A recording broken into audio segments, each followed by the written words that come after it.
മഹാനായ Umar bin Abdul Azeez റളിയല്ലാഹു അൻഹു വലിയ ഒരു രാജകുടുംബത്തിൽ പിറക്കുകയും വലിയ അഭിമാനിയായി ആഡംബരത്തോടെ ജീവിച്ച അമവി കുടുംബത്തിലെ ഒരു പ്രധാനപ്പെട്ട ഘടകമായിരുന്നു മഹാനായ ഉമർ ബിൻ അബ്ദുൽ അസീസ് റളിയല്ലാഹു അൻഹു. അദ്ദേഹം വളരെ ചെറുപ്പത്തിൽ ലോകത്തോട് വിട പറഞ്ഞു പോകുന്നുണ്ട്.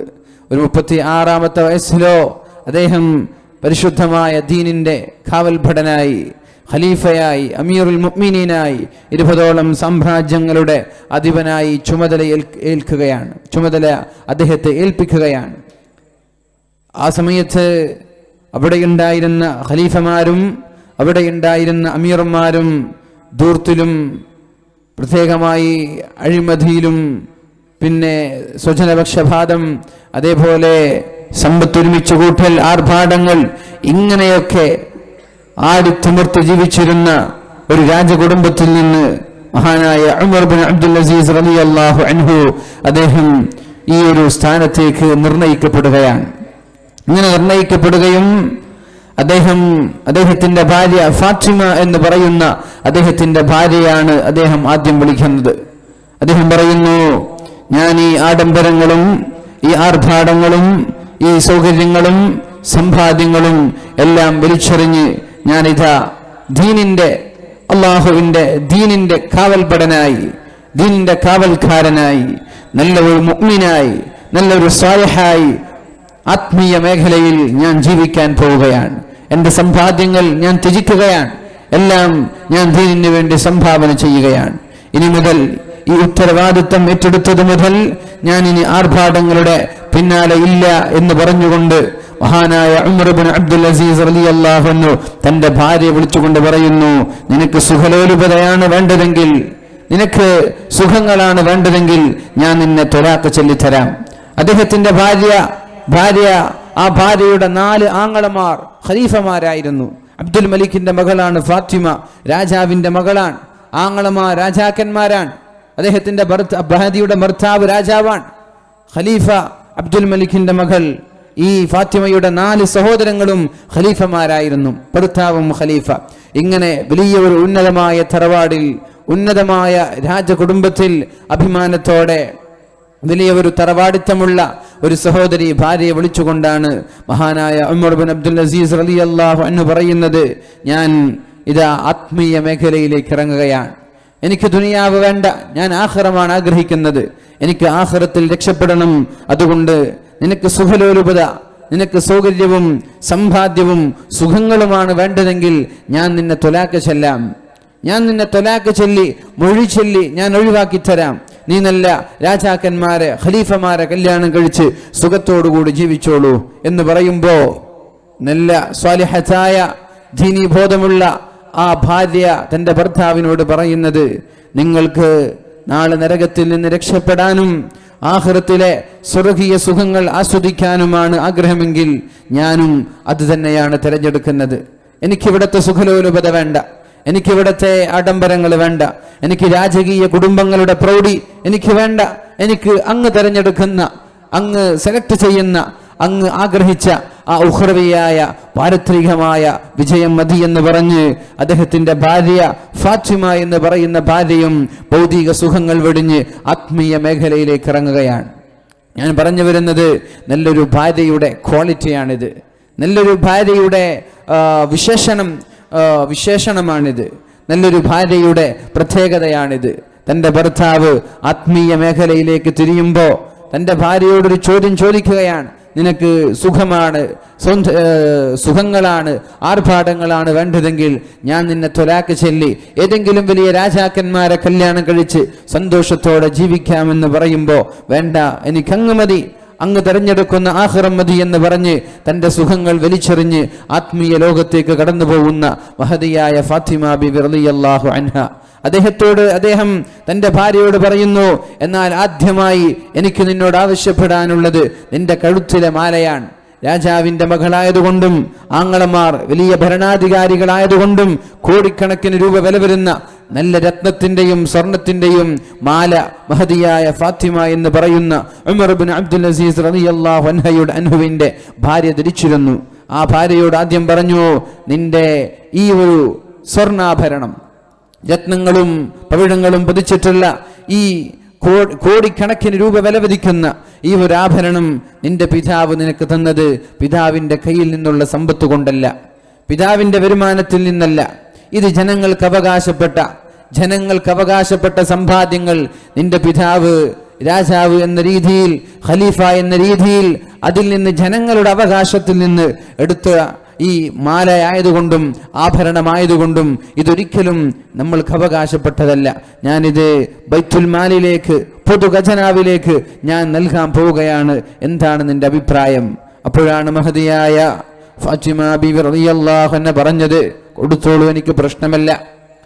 പരിശുദ്ധമായ ദീനിന് വേണ്ടി, ദീനിന്റെ ബൈത്തുൽ മാലിലേക്ക് വേണ്ടി, ഖജനാവിലേക്ക് വേണ്ടി ഈ ഒരു സ്വർണ്ണാഭരണം നൽകുന്നതിൽ എനിക്ക് യാതൊരു വിരോധമില്ല, നിങ്ങൾ നൽകിക്കോളൂ എന്ന് പറയുകയും മഹദിയുടെ ആ സ്വർണ്ണാഭരണം ബൈത്തുൽ മാലിലേക്ക് ആദ്യം തന്നെ തന്റെ ഭാര്യയുടെ ഈ ഒരു ആഭരണം, കോടിക്കണക്കിന് രൂപ വിലമതിക്കുന്ന ഈ ഒരു ആഭരണം മഹാനായ ഉമർ ബിൻ അബ്ദുൽ അസീസ് റളിയല്ലാഹു അൻഹു ബൈത്തുൽ മാലിലേക്ക് കൊണ്ടുപോവുകയാണ്. പറഞ്ഞു വന്നത് മാതൃകായോഗ്യരായ രണ്ട് ദമ്പതിമാരുടെ കഥകളാണ്. എങ്ങനെയാണ് ഒരാൾ സ്വാലിഹീങ്ങളാകുന്നത്, എങ്ങനെയാണ് സ്വാലിഹീങ്ങളായ മക്കളുണ്ടാകുന്നത്, എങ്ങനെയാണ് കുടുംബജീവിതം സന്തോഷത്തോടെ സംതൃപ്തിയോടെ മുന്നോട്ട് കൊണ്ടുപോകാൻ നമ്മൾക്ക് സാധിക്കുന്നത്, ഏത് വിധത്തിലാണ്? മഹാനായ ഉമർ ബിൻ അബ്ദുൽ അസീസ് റളിയല്ലാഹു അൻഹു 2.5 വർഷമാണ് ജീവിച്ചത്. അദ്ദേഹത്തിന്റെ ഭരണം 2.5 വർഷമായിരുന്നു. 40 വയസ്സിന് മുമ്പേ ലോകത്തോട് വിട പറഞ്ഞു പോയിട്ടുണ്ട് മഹാനായ ഉമർ ബിൻ അബ്ദുൽ അസീസ് റളിയല്ലാഹു അൻഹു. 40 വർഷം വരെ ജീവിച്ചിട്ടില്ല. 2.5 വർഷമാണ് അദ്ദേഹം ഭരിച്ചത്. പക്ഷേ ആ 2.5 വർഷം ലോകം മുഴുവനും അംഗീകരിക്കുന്ന ഒരുപാട് നൂറ്റാണ്ടിന്റെ കഥകൾ, ഒരുപാട് നൂറ്റാണ്ടിന്റെ പാഠങ്ങൾ, ഒരുപാട് നൂറ്റാണ്ടിന്റെ അനുഭവങ്ങൾ ശേഷം വരുന്ന ഭരണാധികാരികൾക്ക്, അദ്ദേഹത്തിന്റെ കീഴിലുള്ള പ്രജകൾക്ക് നൽകിക്കൊണ്ടാണ് അദ്ദേഹം ജീവിച്ചത്. മഹാനായ ഉമർ ബിൻ അബ്ദുൽ അസീസ് റളിയല്ലാഹു അൻഹു ലോകത്തോട് വിട പറഞ്ഞു പോകുമ്പോഴാണ് അദ്ദേഹത്തിന്റെ ആ ഖജനാവിന്റെ സൂക്ഷിപ്പുകാരൻ, അദ്ദേഹത്തിന്റെ ആ ബൈത്തുൽ മാലിന്റെ സൂക്ഷിപ്പുകാരൻ ഭാര്യയുടെ സമീപത്തേക്ക് കടന്നു വരുന്നത്. ഭാര്യയോട് ചോദിക്കുകയാണ്, നിങ്ങളുടെ സ്വർണ്ണമാല ഞാൻ നിങ്ങൾക്ക് വേണ്ടി എടുത്തു വെച്ചിട്ടുണ്ട്. അദ്ദേഹം നൽകിയ, ഭർത്താവ് നൽകിയ സ്വർണ്ണമാല ഞാൻ നിങ്ങൾക്ക് വേണ്ടി ഇവിടെ എടുത്തു വെച്ചിട്ടുണ്ട്. ഞാനത് നിങ്ങൾക്ക് നൽകട്ടെ.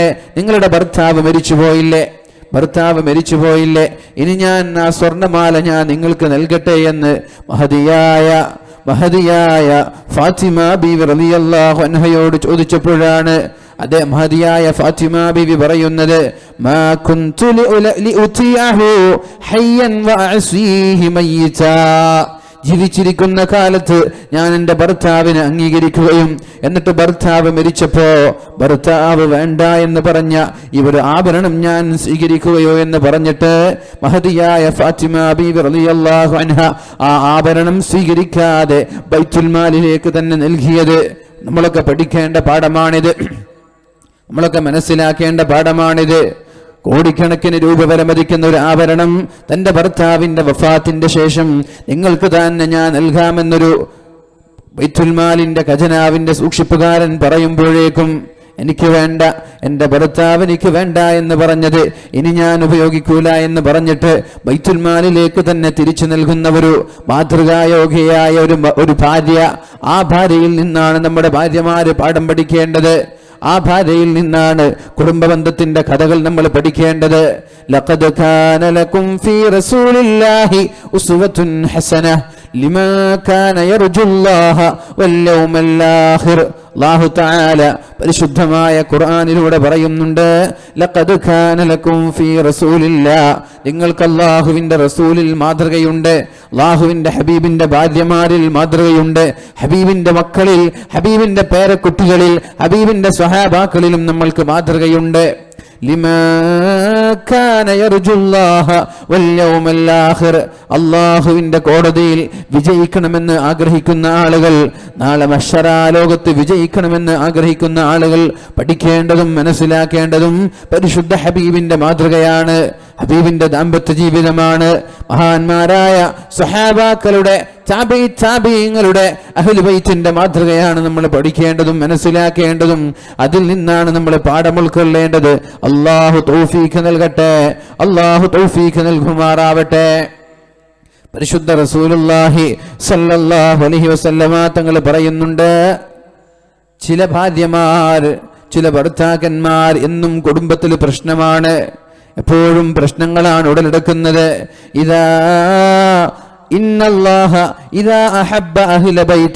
അല്ലാഹു തആല ഒരു കുടുംബത്തെ ഇഷ്ടപ്പെട്ടാൽ അദ്ഖല അലൈഹിമുർ റിഫ്ഖ, ആ കുടുംബത്തിൽ എന്നും നല്ല സൗമ്യമായ പെരുമാറ്റമായിരിക്കും ഭാര്യയുടേത്, ഭർത്താവിൻ്റെതെന്ന് പരിശുദ്ധ റസൂലുള്ളാഹ്.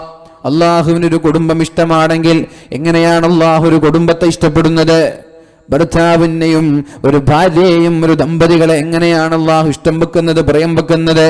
കല്യാണം കഴിക്കുന്ന സമയത്ത് ഒരു ഭർത്താവിന്റെ ലക്ഷ്യം, എൻ്റെ ഗുഹ്യാവയവങ്ങളെ, എൻ്റെ കണ്ണിനെ ഹറാമിൽ നിന്ന് നിയന്ത്രിക്കാനാണ് ഞാൻ കല്യാണം കഴിക്കുന്നത് എന്ന് ഭർത്താവും ഭാര്യയും വിചാരിച്ച് ദാമ്പത്യ ജീവിതം മുന്നോട്ട് നയിക്കുകയാണെങ്കിൽ ബാറകല്ലാഹു ലഹു ഫീഹാ, അവൾക്ക് അവനിലും അവളിലും അല്ലാഹു തആല ബറക്കത്ത് നൽകുമെന്ന് മുഹമ്മദുർ റസൂലുള്ളാഹ്.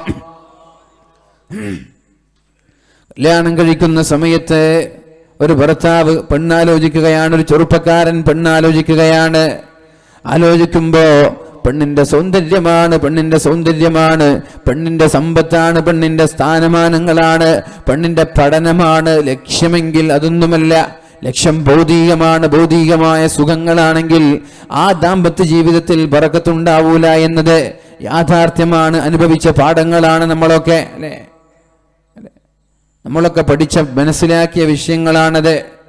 നമ്മൾ കല്യാണം കഴിക്കുന്ന സമയത്ത് പെണ്ണിന്റെ ഭാര്യയുടെ വീടിന്റെ വലിപ്പം നോക്കി, ഉപ്പയുടെ സമ്പാദ്യങ്ങളും വരുമാനങ്ങളും നോക്കി, പെണ്ണിന്റെ സൗന്ദര്യം നോക്കി, പെണ്ണ് എത്ര വരെ പഠിച്ചിട്ടുണ്ട്, ഡോക്ടറാണോ എഞ്ചിനീയർ ആണോ എന്നൊക്കെ നോക്കിയിട്ടാണ് കല്യാണം കഴിക്കുന്നതെങ്കിൽ ആ കല്യാണം നിങ്ങൾക്കൊരു പക്ഷേ സംതൃപ്തി നൽകിക്കൊള്ളണമെന്നില്ല.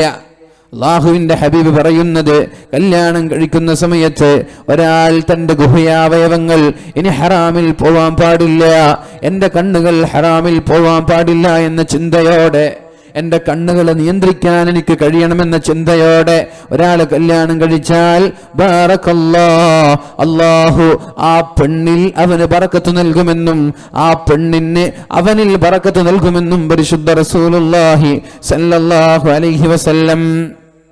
ഇദാ അറാദല്ലാഹു ബിഅഹ്ലി ബൈത്തിൻ ഖൈറാ, അല്ലാഹു ഒരു കുടുംബത്തിൽ, ഒരു ദാമ്പത്യ ജീവിതത്തിൽ, ഒരു വീട്ടിൽ അല്ലാഹു തആല ഖൈറാണ്, നന്മയാണ് ഉദ്ദേശിക്കുന്നതെങ്കിൽ അദ്ഖല അലൈഹിമുർ റിഫ്ഖ, ആ ഭാര്യയുടെയും ഭർത്താവിന്റെയും ഇടയിലുള്ള സ്വഭാവം സൗമ്യമായിരിക്കും, പരസ്പരം പോരടിക്കൂല. എന്നും ഭാര്യയും ഭർത്താവും പ്രശ്നമുണ്ടാക്കൂല. ഭർത്താവ് വീട്ടിലെത്താൻ കാത്തിരിക്കുകയാണ് ഭാര്യ എന്തെങ്കിലും ഒരു വിഷയം പറഞ്ഞ് പ്രശ്നമുണ്ടാക്കാൻ, എന്തെങ്കിലും വിഷയം പറഞ്ഞ് ഭർത്താവിനെ വേദനിപ്പിക്കാൻ. ഇദാ അറാദല്ലാഹ്, അല്ലാഹു ഒരാളെ ഒരു ദാമ്പത്യ ജീവിതത്തിലെ ഭർത്താവിനോ ഭാര്യയ്ക്കോ നന്മയാണ് ഉദ്ദേശിക്കുന്നതെങ്കിൽ അങ്ങനെ ഒരു സ്വഭാവത്തിൽ നിന്ന് നമ്മുടെ ഭാര്യ മാറിക്കിട്ടും, അതേപോലെ ഭർത്താവും മാറിക്കിട്ടും. അല്ലാഹുവിന്റെ ഹബീബായ നബി തങ്ങൾ മഹദിയായ ആയിഷ ബീവി റളിയല്ലാഹു അൻഹയോട് പറയുന്നുണ്ട്, യാ ആയിഷ, യാ ആയിഷ, ആയിഷ ബീവിയെ ഒന്ന് മയത്തോടെ പെരുമാറണം, ഒന്ന് സൗമ്യമായി പെരുമാറണം, നല്ല റിഫ്കോടുകൂടി, നല്ല സമാധാനത്തോടുകൂടി പെരുമാറണം ആയിഷ. കാരണം ഫഇന്നല്ലാഹ ഇദാ അറാദ ബിഅഹ്ലി ബൈത്തിൻ ഖൈറാ, അല്ലാഹു ഒരു കുടുംബത്തിൽ നന്മയാണ് ഉദ്ദേശിക്കുന്നതെങ്കിൽ ദല്ലഹും അലാ ബാബിൽ റിഫ്ഖി, മയത്തിന്റെ ബാബിലല്ല, മയത്തിന്റെ ബാദിൽ, മയത്തിന്റെ സൗഹാർദ്ദത്തിന്റെ സൗമ്യതയുടെ നല്ല സന്തുഷ്ടിയുടെ സംതൃപ്തിയുടെ വാതിൽ അല്ലാഹു അവർക്ക് തുറന്നു കൊടുക്കുമെന്ന് പരിശുദ്ധ റസൂലുള്ളാഹി സ്വല്ലല്ലാഹു അലൈഹി വസല്ലമ തങ്ങൾ ആയിഷ ബീവിയോട് പഠിപ്പിക്കുന്നുണ്ട്. നമ്മുടെ കുടുംബത്തിലെയും കഥകൾ അത് തന്നെയാണ്, നമ്മുടെ കുടുംബത്തിലെയും അവസ്ഥ തന്നെയാണ്.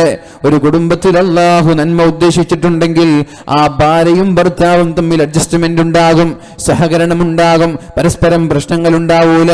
ചെറിയ ചെറിയ കാര്യത്തിന്റെ പേരിൽ ഭാര്യ പിണക്കമുണ്ടാക്കൂല, ഭർത്താവ് പിണക്കമുണ്ടാക്കൂല. രണ്ടുപേരും ഒന്നിച്ചിട്ട് പ്രശ്നങ്ങളില്ലാതെ എന്തെങ്കിലും കുഴപ്പങ്ങൾ കാണുമ്പോ, എന്തെങ്കിലും ന്യൂനതകൾ കാണുമ്പോ രണ്ടുപേരും കണ്ണു ചിമ്മി, രണ്ടുപേരും മൈൻഡ് ചെയ്യാതെ രണ്ടുപേരും അത് പെട്ടെന്ന് മറന്നു കളഞ്ഞുകൊണ്ട് അഡ്ജസ്റ്റ് ചെയ്യുന്ന കുടുംബത്തിൽ അല്ലാഹു ഖൈർ നൽകി എന്നതിന്റെ ലക്ഷണമാണത്. അല്ലാത്ത പിണക്കങ്ങളും തർക്കങ്ങളും പ്രശ്നങ്ങളും അസ്വാരസ്യങ്ങളും അസ്വസ്ഥതകളും അസംതൃപ്തിയുമുള്ള കുടുംബത്തിന്റെ അവസ്ഥ അല്ലാഹു ആ കുടുംബത്തിൽ ഖൈർ ഉദ്ദേശിച്ചിട്ടില്ല എന്നാണ്. അല്ലാഹു ചില ആളുകൾക്ക് അങ്ങനെ പരീക്ഷണം നൽകിയേക്കാം.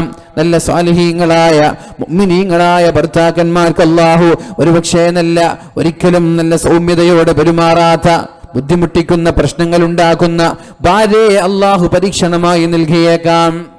അങ്ങനെയുണ്ട്. ചില ഭാര്യമാർ എന്നും പ്രശ്നക്കാരായിരിക്കും. എത്ര സൗമ്യമായി പെരുമാറിയാലും നന്നാവൂല, എത്ര മാന്യമായി പെരുമാറിയാലും തൃപ്തരാവൂല. എന്തെങ്കിലും ചെറിയ ചെറിയ വിഷയങ്ങൾ അതിൽ കയറി പിടിച്ച് എന്തൊക്കെയോ പ്രശ്നങ്ങൾ ഉണ്ടാക്കുന്ന ഭാര്യമാർ, അതല്ലാഹു ചില ആളുകളുടെ തലയിൽ കെട്ടിവെക്കുകയാണ്. ചില മുഅ്മിനീങ്ങൾക്ക് അത് ഖൈറാണ്, അവരുടെ പാപങ്ങൾ പൊറുക്കപ്പെടാൻ.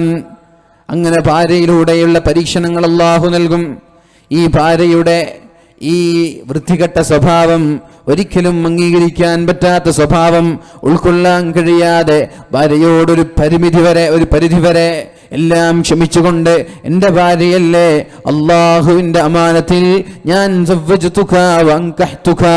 എന്ന് തൻ്റെ ഭാര്യയുടെ പിതാവ് പറഞ്ഞപ്പോൾ ഖബിൽതു മിൻക നികാഹഹാ, ഞാൻ സ്വീകരിച്ചു എന്ന് പറയുകയും എന്നിട്ട് തൻ്റെ ഭാര്യയായി തൻ്റെ കൂടെ വരികയും ചെയ്ത് എൻ്റെ പെണ്ണാണല്ലോ, ക്ഷമിക്കുകയല്ലാതെ വേറെ വഴിയില്ലല്ലോ എന്ന് മനസ്സിലാക്കി തൻ്റെ ഭാര്യയുടെ എല്ലാ മോശപ്പെട്ട സ്വഭാവങ്ങളും കണ്ട് ഭാര്യയുടെ പരാതികളിലെല്ലാം ക്ഷമിച്ചു നിൽക്കുമ്പോ അല്ലാഹു അയാളുടെ പാപങ്ങൾ പുറത്തു കൊടുക്കുമെന്നും അത് കാരണം അല്ലാഹു അയാളുടെ ദറജകളും സ്ഥാനങ്ങളും അധികരിപ്പിച്ചു കൊടുക്കുമെന്നും മഹാന്മാരായ ആലിമീങ്ങൾ നമ്മെ പഠിപ്പിക്കുന്നുണ്ട്.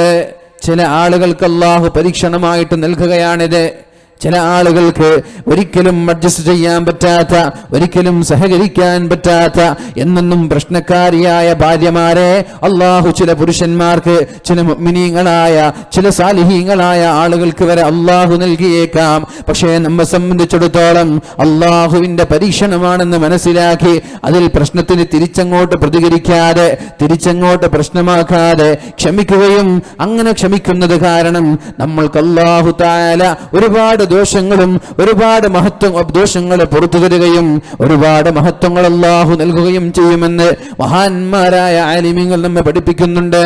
മഹാനായ അഹ്മദ് ബിൻ ഹംബൽ റളിയല്ലാഹു അൻഹു, അഹ്മദ് ബിൻ ഹംബൽ റളിയല്ലാഹു അൻഹു പറയുന്നുണ്ട്, ഞാൻ എൻ്റെ ഭാര്യയുടെ കൂടെ 20 വർഷമാണ് ഞാൻ ജീവിച്ചത്. ഭാര്യയുടെ കൂടെ 20 വർഷമാണ് ഞാൻ ജീവിച്ചത്.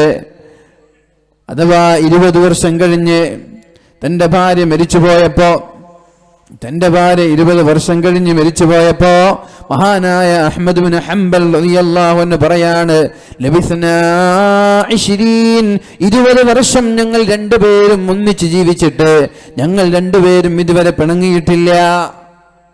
അങ്ങനെ പറയാൻ പറ്റുന്ന എത്ര ഭർത്താക്കന്മാരുണ്ട് ഇവിടെ?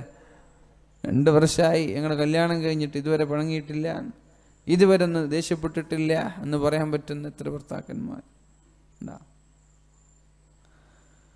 മഹാനായ അഹ്മദ് ബിൻ ഹംബൽ റളിയല്ലാഹു അൻഹു പറയാണ്, 20 വർഷം ഞങ്ങൾ ജീവിച്ചിട്ട് ഒരു പ്രശ്നം പോലും ഞങ്ങൾക്കിടയിൽ ഉണ്ടായിട്ടില്ല. റഹിമല്ലാഹു ഉമ്മ അബ്ദില്ലാഹ്, എൻ്റെ മകന്റെ ഉമ്മയായ എൻ്റെ ഭാര്യയ്ക്ക് അല്ലാഹു റഹ്മത്ത് ചെയ്യട്ടെ, അല്ലാഹു കാരുണ്യം ചെയ്യട്ടെ എന്ന് മഹാനായ ഇമാം അഹ്മദ് റളിയല്ലാഹു അൻഹു പറയുന്നുണ്ട്. അപ്പോഴാണ് ആളുകൾ ചോദിച്ചത്, എന്തേ നിങ്ങൾ അങ്ങനെ പറയാൻ കാരണം? 20 വർഷമായി ഞങ്ങൾ രണ്ടുപേരും ഒന്നിച്ചു ജീവിച്ചിട്ട് ഒരു പ്രശ്നം പോലും ഞങ്ങൾക്കിടയിൽ ഉണ്ടായിട്ടില്ല, ഒരു തർക്കം പോലും ഞങ്ങൾക്കിടയിൽ ഉണ്ടായിട്ടില്ല. അതെങ്ങനെ സംഭവിച്ചു? അത്ഭുതം, അതെങ്ങനെ സംഭവിച്ചു? 20 വർഷം കൂടെ ജീവിച്ചിട്ട് രണ്ടുപേർക്കിടയിൽ ഒരു പ്രശ്നമോ തർക്കമോ പിണക്കമോ ഉണ്ടായിട്ടില്ലെന്നോ? അതെ, അതിന് കാരണം ഏതെങ്കിലും ഒരു വിഷയത്തിൽ ഞാൻ ദേഷ്യപ്പെട്ടാൽ, എനിക്ക് ദേഷ്യം വന്നാൽ എൻ്റെ ഭാര്യ അതിന് തിരിച്ചെന്നോട് മറുപടി പറയുന്നതിന് പകരം, തിരിച്ച് പ്രതികരിക്കുന്നതിന് പകരം എൻ്റെ ഭാര്യ എൻ്റെ കൂടെ കൂടി എന്നെ സമാധാനിപ്പിക്കുകയും എന്നെ ചിരിപ്പിക്കുകയും ചെയ്യുമായിരുന്നു എൻ്റെ ഭാര്യ. ഏതെങ്കിലും ഒരു വിഷയത്തിൽ ഭാര്യയുടെ ഭാഗത്ത് എന്തെങ്കിലും ന്യൂനതകളോ കുറവുകളോ കാണുമ്പോ ഞാൻ എങ്ങാനും ദേഷ്യപ്പെട്ടാൽ തിരിച്ച് എന്നോട് കയർക്കാതെ തിരിച്ചെന്നോട് ദേഷ്യപ്പെടാതെ എന്റെ ഭാര്യ എന്നെ ചിരിപ്പിക്കുമായിരുന്നു. അതേപോലെ എന്റെ ഭാര്യ എന്റെ ഭാഗത്ത് എന്തെങ്കിലും ന്യൂനതകൾ കാണുമ്പോ, എന്റെ ഭാഗത്ത് എന്തെങ്കിലും കുറവുകൾ കാണുമ്പോ എന്റെ ഭാര്യ എന്നോട് എന്റെ ഭാര്യ ദേഷ്യപ്പെട്ടാൽ ഞാൻ എന്റെ ഭാര്യയെ എന്തെങ്കിലും തമാശകൾ പറഞ്ഞ് എന്റെ ഭാര്യയെ ഞാൻ തൃപ്തിപ്പെടുത്തുമായിരുന്നു. തിരിച്ച് ഞാൻ അങ്ങോട്ട് ദേഷ്യപ്പെടാറില്ല. അതേപോലെ ഭാര്യ എന്നോടും തിരിച്ച് ദേഷ്യപ്പെടാറില്ല. രണ്ടുപേരും പരസ്പരം ദേഷ്യപ്പെടുമ്പോഴാണല്ലോ അവിടെ തർക്കങ്ങൾ ഉണ്ടാകുന്നത്, അവിടെ പിണക്കങ്ങൾ ഉണ്ടാകുന്നത്, അവിടെ അടിപിടി ഉണ്ടാകുന്നത്, അവിടെ അസ്വാരസ്യങ്ങൾ ഉണ്ടാകുന്നത്, അവിടെ വിവാഹമോചനങ്ങൾ നടക്കുന്നത്. ഏതെങ്കിലും ഒരു ഭാഗമൊന്ന് സൈലന്റ് ആയാൽ, ഏതെങ്കിലും ഒരു ഭാഗമൊന്ന് മനഃപൂർവ്വം ഇത് സഹിച്ച് ക്ഷമിച്ചു നിന്നാൽ ആ പ്രശ്നങ്ങൾ പെട്ടെന്ന് പരിഹരിക്കൂലേ? അതുകൊണ്ടാണ് 20 വർഷം കഴിഞ്ഞിട്ടും ഒരു പ്രശ്നം പോലും എന്റെ ഭാര്യയുടെയും എന്റെയും ഇടയിലില്ലാത്തത് എന്ന് മഹാനായ ഇമാം അഹ്മദ് റളിയല്ലാഹു അൻഹു. ഭാര്യമാരില്ലാതെ ഭർത്താക്കന്മാർക്ക് ജീവിക്കാൻ കഴിയില്ല. അത് അല്ലാഹു തആല പ്രകൃതിയാലെ അല്ലാഹു തആല നിർമ്മിച്ചൊരു നിയമമാണത്. വല്ലൈലി ഇദാ യഗ്ശാ വന്നഹാരി ഇദാ തജല്ലാ വമാ ഖലഖൽ ദകറ വൽ ഉൻസാ. അല്ലാഹു പരിശുദ്ധമായ ഖുർആനിലൂടെ പറയാണ്, വല്ലൈലി ഇദാ യഗ്ശാ, രാത്രി തന്നെയാണ് സത്യം. വന്നഹാരി ഇദാ തജല്ലാ, പകൽ തന്നെയാണ് സത്യം. ഒരു രാത്രിയും ഒരു പകലും എത്രത്തോളം ബന്ധപ്പെട്ട് കിടക്കുന്നുണ്ടോ? രാത്രിയില്ലാതെ പകലില്ലല്ലോ, പകലില്ലാതെ രാത്രിയുമില്ല. ഒരു രാത്രിയും പകലും എത്രത്തോളം ബന്ധപ്പെട്ട് കിടക്കുന്നുണ്ടോ? അതേപോലെ വമാ ഖലഖൽ ദകറ വൽ ഉൻസാ, ആണും പെണ്ണും പരസ്പരം ബന്ധപ്പെട്ട് കിടക്കുകയാണ്. ഒരു ആണില്ലാതെ ഒരു പെണ്ണില്ലാതെ രണ്ടുപേരും പരിപൂർണരാവുന്നില്ല. കല്യാണം കഴിക്കാതെ ദാമ്പത്യ ജീവിതത്തിലേക്ക് കയറാതെ ഒരാളും പരിപൂർണരാവുന്നില്ല. ഒരു ആണ് പരിപൂർണനാവണമെങ്കിൽ ഒരു പെണ്ണ് ഭാര്യയായി കൂടെ നിൽക്കണം, കൂടെ വേണം. അതാണ് മഹാനായ ആദം നബി അലൈഹിസ്സലാമിന്റെ സ്വർഗീയ ലോകത്തെ ജീവിതത്തിൽ നിന്ന് നമ്മൾക്ക് പഠിക്കാനും മനസ്സിലാക്കാനുമുള്ളത്.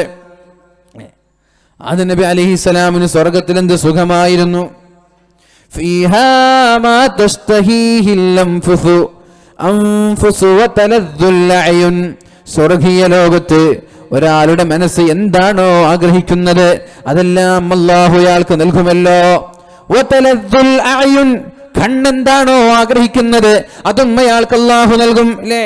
കണ്ണിന് അത് വേണം, അത് കാണണം എന്ന് തോന്നുമ്പോൾ അതങ്ങോട്ട് ഓട്ടോമാറ്റിക്കലി അവന്റെ മുമ്പിലേക്ക് വരാൻ.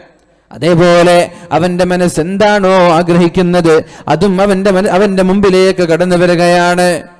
എന്തിനേറെ പറയണം, നല്ല മനോഹരമായ സ്വാദിഷ്ടമായ പഴങ്ങളുടെ വൃക്ഷങ്ങൾ കാണുമ്പോ അതൊന്ന് കഴിക്കണമെന്ന് തോന്നുമ്പോ അവന്റെ മുന്നിലേക്ക് കടന്നു വന്നിട്ട് അതവൻ പറിച്ചെടുക്കുകയും എന്നിട്ട് ആ ഒരു പഴം അവൻ കഴിക്കുമ്പോഴേക്കും അത് പറിച്ചെടുക്കുമ്പോഴേക്കും അവിടെ മറ്റൊരു പഴം രൂപപ്പെടുമെന്നൊക്കെ ഹദീസിൽ കാണാം. എന്നിട്ട് അതേ പഴം രണ്ടാമത് പറിച്ച് അതേ സ്ഥലത്ത് നിന്ന് രണ്ടാമതും ആ പഴം പറിച്ച് കഴിക്കുമ്പോ ആദ്യം കഴിച്ച ടേസ്റ്റ് അല്ല, മറ്റൊരു ടേസ്റ്റ് ആണ് അതിനുള്ളത്. അതിന്റെ ടേസ്റ്റ് മാറി. ഒരേ ടേസ്റ്റിലൂടെ വെറുപ്പ് വേണ്ട, അതിനൊരു മടുപ്പ് വേണ്ട, പുതിയൊരു ടേസ്റ്റാണ്. ഇതാണ് സ്വർഗമെന്ന് പറയുന്നത്. ഫീഹാ മാ തസ്തഹീഹിൽ അൻഫുസു വതലദ്ദുൽ അയുൻ. അല്ലാഹു നമ്മളെ എല്ലാവരെയും ആ സ്വർഗീയ ലോകത്ത് ഒരുമിച്ച് കൂടാൻ അല്ലാഹു തൗഫീഖ് ചെയ്യട്ടെ. കുടുംബസമേതം ഭാര്യമാരുടെ കൂടെ മക്കളുടെ കൂടെ സ്വർഗീയ ലോകത്ത് ഒരുമിച്ച് കൂടാൻ അല്ലാഹു തൗഫീഖ് ചെയ്യട്ടെ. മാതാപിതാക്കളുടെ കൂടെ കുടുംബസമേതം സ്വർഗീയ ലോകത്ത് ഒരുമിച്ച് കൂടാൻ അല്ലാഹു തൗഫീഖ് ചെയ്യട്ടെ. അങ്ങനെയാണ് കുടുംബം നാളെ സ്വർഗത്തിലേക്ക് പോകുന്നത്. മാതാപിതാക്കളുടെ കൂടെ ഭാര്യയുടെ കൂടെ മക്കളുടെ കൂടെ കയ്യും പിടിച്ച് അങ്ങനെയാണ് നാളെ സ്വർഗത്തിലേക്ക് പോകുന്നത്. നല്ല ഉപ്പയും നല്ല ഉമ്മയും നല്ല മക്കളും നല്ല ഭാര്യയുമാണെങ്കിൽ ആ കുടുംബം ഒന്നിച്ചായിരിക്കും നാളെ സ്വർഗത്തിലേക്ക് പോകുന്നത്. അതേപോലെയാണ് മഹ്ശറയിലേക്ക് പോകുന്നത്. യൗമഇദി യസ്ദുറുന്നാസു അശ്താതൻ ലിയുറൗ അഅമാലഹും. എല്ലാ ആളുകളും നന്മയും തിന്മയും, ഏതാണ് എന്റെ നന്മ, എന്റെ തിന്മയാണോ കൂടുതൽ, എന്റെ നന്മയാണോ കൂടുതൽ, ഞാൻ സ്വർഗ്ഗക്കാരനാണോ ഞാൻ നരകക്കാരനാണോ എന്നറിയാൻ വേണ്ടി ഖബറിൽ നിന്ന് കൂട്ടം കൂട്ടമായി ആളുകളെല്ലാം മഹ്ശറയിലേക്ക് പോകുമ്പോ കുടുംബസമേതമാണ് കുടുംബക്കാര് പോകുന്നത്. മൻ ബഅസനാ മിൻ മർഖദിനാ ഹാദാ മാ വഅദർ റഹ്മാൻ വസദഖൽ മുർസലൂൻ. മുസ്ലിമീങ്ങളായ സത്യനിഷേധികളായ ആളുകൾ, സത്യവിശ്വാസികളല്ലാത്ത ആളുകൾ, അള്ളാഹുവിനെ വിശ്വസിക്കാത്ത ആളുകൾ നാളെ ചോദിക്കുമത്രേ, മൻ ബഅസനാ മിൻ മർഖദിനാ, ആരാണെന്നെ ഈ ഉറക്കത്തിൽ നിന്ന് ഉണർത്തിയത്? 40 വർഷക്കാലം സുഖമായിട്ടുള്ള കിടന്നുറക്കമാണ് ഖബറിൽ. ഒന്നാമത്തെ ഊത്ത് കഴിഞ്ഞിട്ട് രണ്ടാമത്തെ ഊത്തിന്റെ ഇടയിൽ 40 വർഷത്തെ ദൈർഘ്യമുണ്ട്. ഒന്നാമത്തെ ഊത്ത് കഴിഞ്ഞിട്ട് അപ്പോഴാണ് ലോകാവസാനം സംഭവിക്കുന്നത്, അപ്പോഴാണ് അന്തിമലോകം സംഭവിക്കുന്നത്. അതാണ് ലോകാവസാനം എന്ന് പറയുന്നത്. അപ്പോഴേക്കും ലോകത്തുള്ള സർവ്വചരാചരങ്ങളും സകല വസ്തുക്കളുമെല്ലാം ഖബറിലേക്ക് പോയി മരിച്ചു കിടക്കുകയാണ്. അത് കഴിഞ്ഞിട്ട് രണ്ടാമത്തെ ഊത്തൂതുന്നതിനിടയിൽ 40 വർഷത്തെ ദൈർഘ്യമുണ്ട്. ആ 40 വർഷത്തിനിടയിൽ ഖബറാളികൾക്ക് ശിക്ഷയില്ല, ഖബറാളികൾക്ക് സ്വർഗീയ സുഖങ്ങളില്ല. ഖബറിലവർ ശിക്ഷയില്ലാതെ സുഖങ്ങളില്ലാതെ ഒരു വീട്ടിൽ കിടന്നുറങ്ങുന്നത് പോലെ എല്ലാ വിശ്വാസികളും അവിശ്വാസികളും കിടന്നുറങ്ങുകയാണ്. അപ്പോഴാണ് ഇസ്രാഫീൽ അലൈഹിസ്സലാം സൂർ എന്ന കാഹളത്തിൽ രണ്ടാമതൊരു ഊത്തൂതുന്നത്.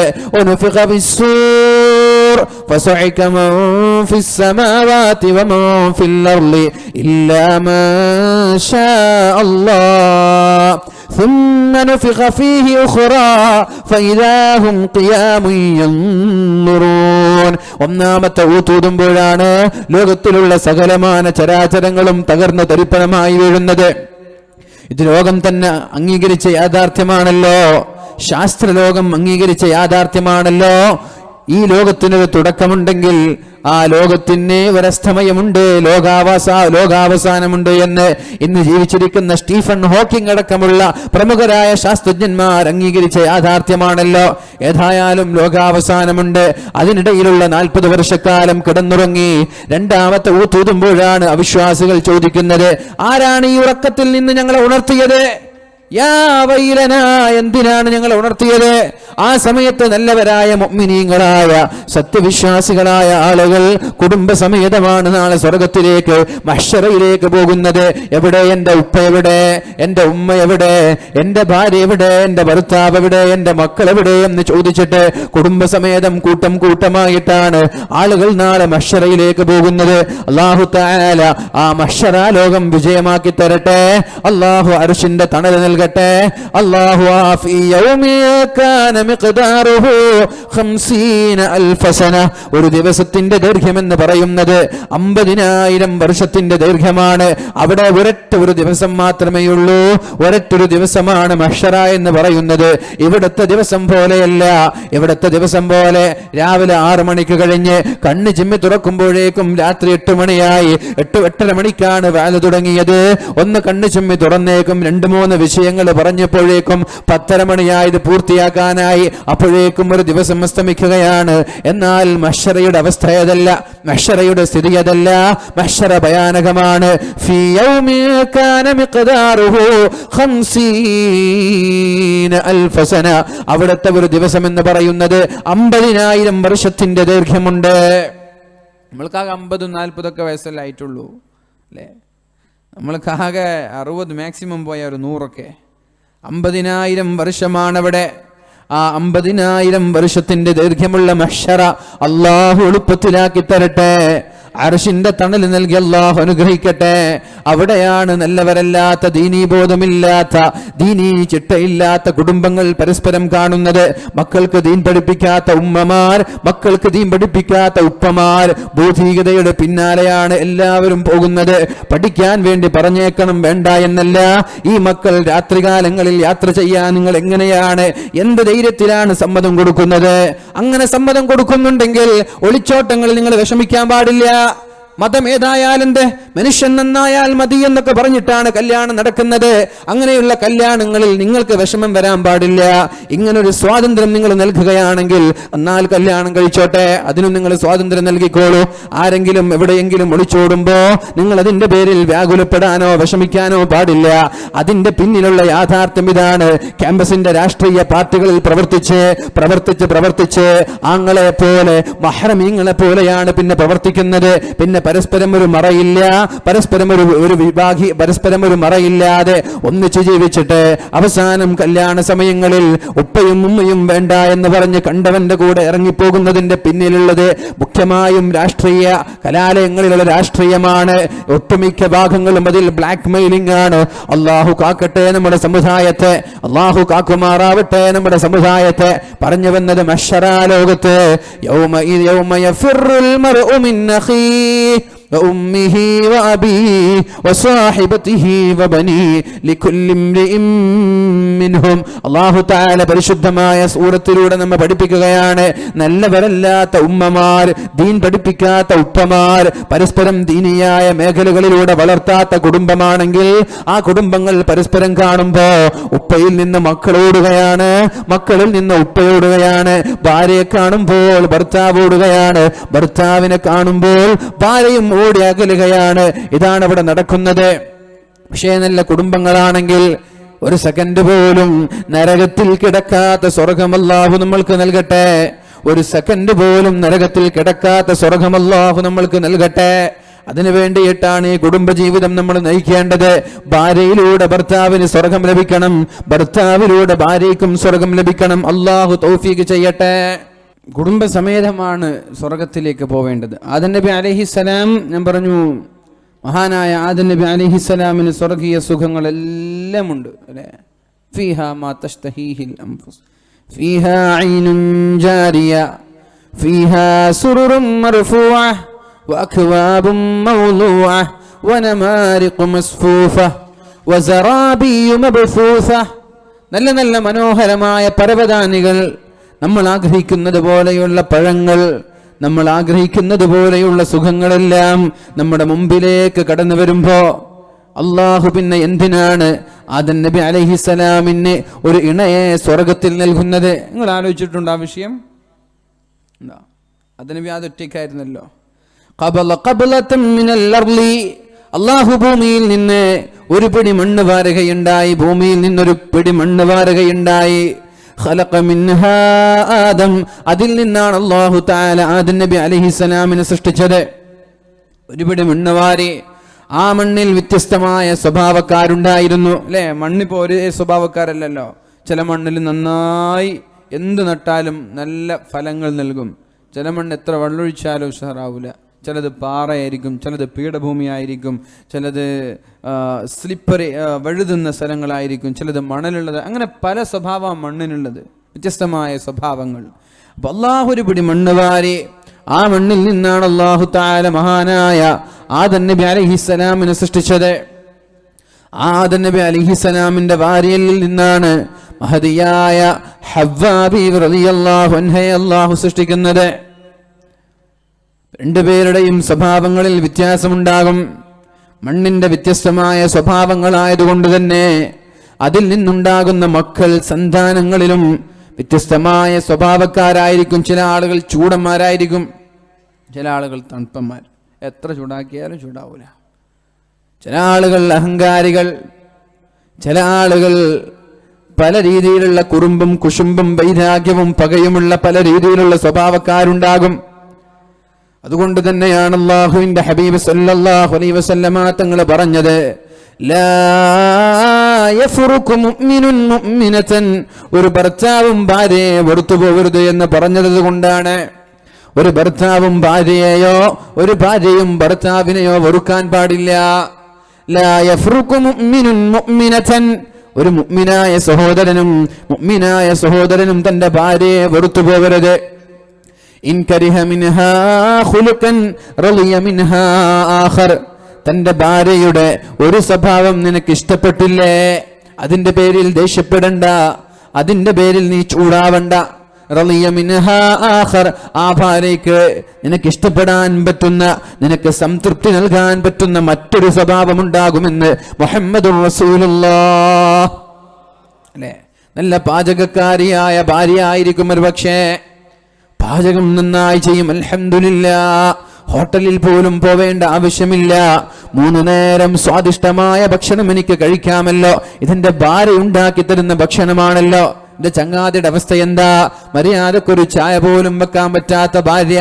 എന്റെ അയൽവാസിയുടെ അല്ലെങ്കിൽ എന്റെ ജ്യേഷ്ഠന്മാരുടെ, അനുജന്മാരുടെ, കുടുംബക്കാരുടെ, അവരുടെയൊക്കെ അവസ്ഥ എന്താ? ഒരു സ്വാദിഷ്ടമായ ഭക്ഷണം അവർക്ക് കഴിക്കാൻ പറ്റുന്നില്ലല്ലോ. എനിക്കാണെങ്കിൽ ആ വിഷയത്തിൽ വളരെ റാഹത്താണല്ലോ.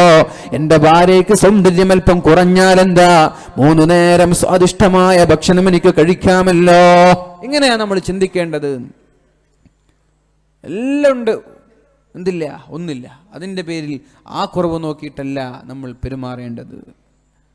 ഇനി പാചകം പോലെ വളരെ മോശമാണ്, പാചകം വളരെ തൃപ്തമല്ല. ചായ വെച്ചാൽ പഞ്ചസാര ഒന്നുകിൽ കൂടും അല്ലെങ്കിൽ കുറയും, അതിൻ്റെ സെൻറ്ററിൽ വരാറില്ല. അല്ലേ? കറി വെച്ചാൽ ഉപ്പും മുളകും പുളിയും എല്ലാം അതിൻ്റെ പാകത്തിന് വരാറില്ല. എപ്പോഴും എന്തെങ്കിലും ഒരു മിസ്റ്റേക്സ് ഉണ്ടാകും, കഴിക്കണമെന്ന് തോന്നൂല. എന്നാ പിന്നെ വെറുപ്പിക്കുന്നത് വേണ്ടാന്ന് വെച്ചിട്ട് കഴിച്ചിട്ട് എങ്ങനെങ്കിലും പള്ളിലാക്കും, വേണമെങ്കിൽ പുറത്തു പോയിട്ട് ഹോട്ടലിൽ നിന്ന് കഴിക്കും. വിഷമിക്കണ്ട, നിന്റെ ഭാര്യയ്ക്ക് പാചകം അറിയുന്നില്ല എന്ന് പറഞ്ഞ് ഭാര്യയെ നിങ്ങൾ കുറ്റപ്പെടുത്തണ്ട, ഭാര്യയെ നിങ്ങൾ വെറുക്കണ്ട. ഒരുപക്ഷേ ആ ഭാര്യ നല്ല സുന്ദരിയായിരിക്കും, ഭാര്യയുടെ മുഖം കാണുമ്പോൾ ഒരു സംതൃപ്തി തോന്നുന്നില്ലേ? പാചകം കുഴപ്പമാണ്, ഭക്ഷണം കുഴപ്പമാണ്.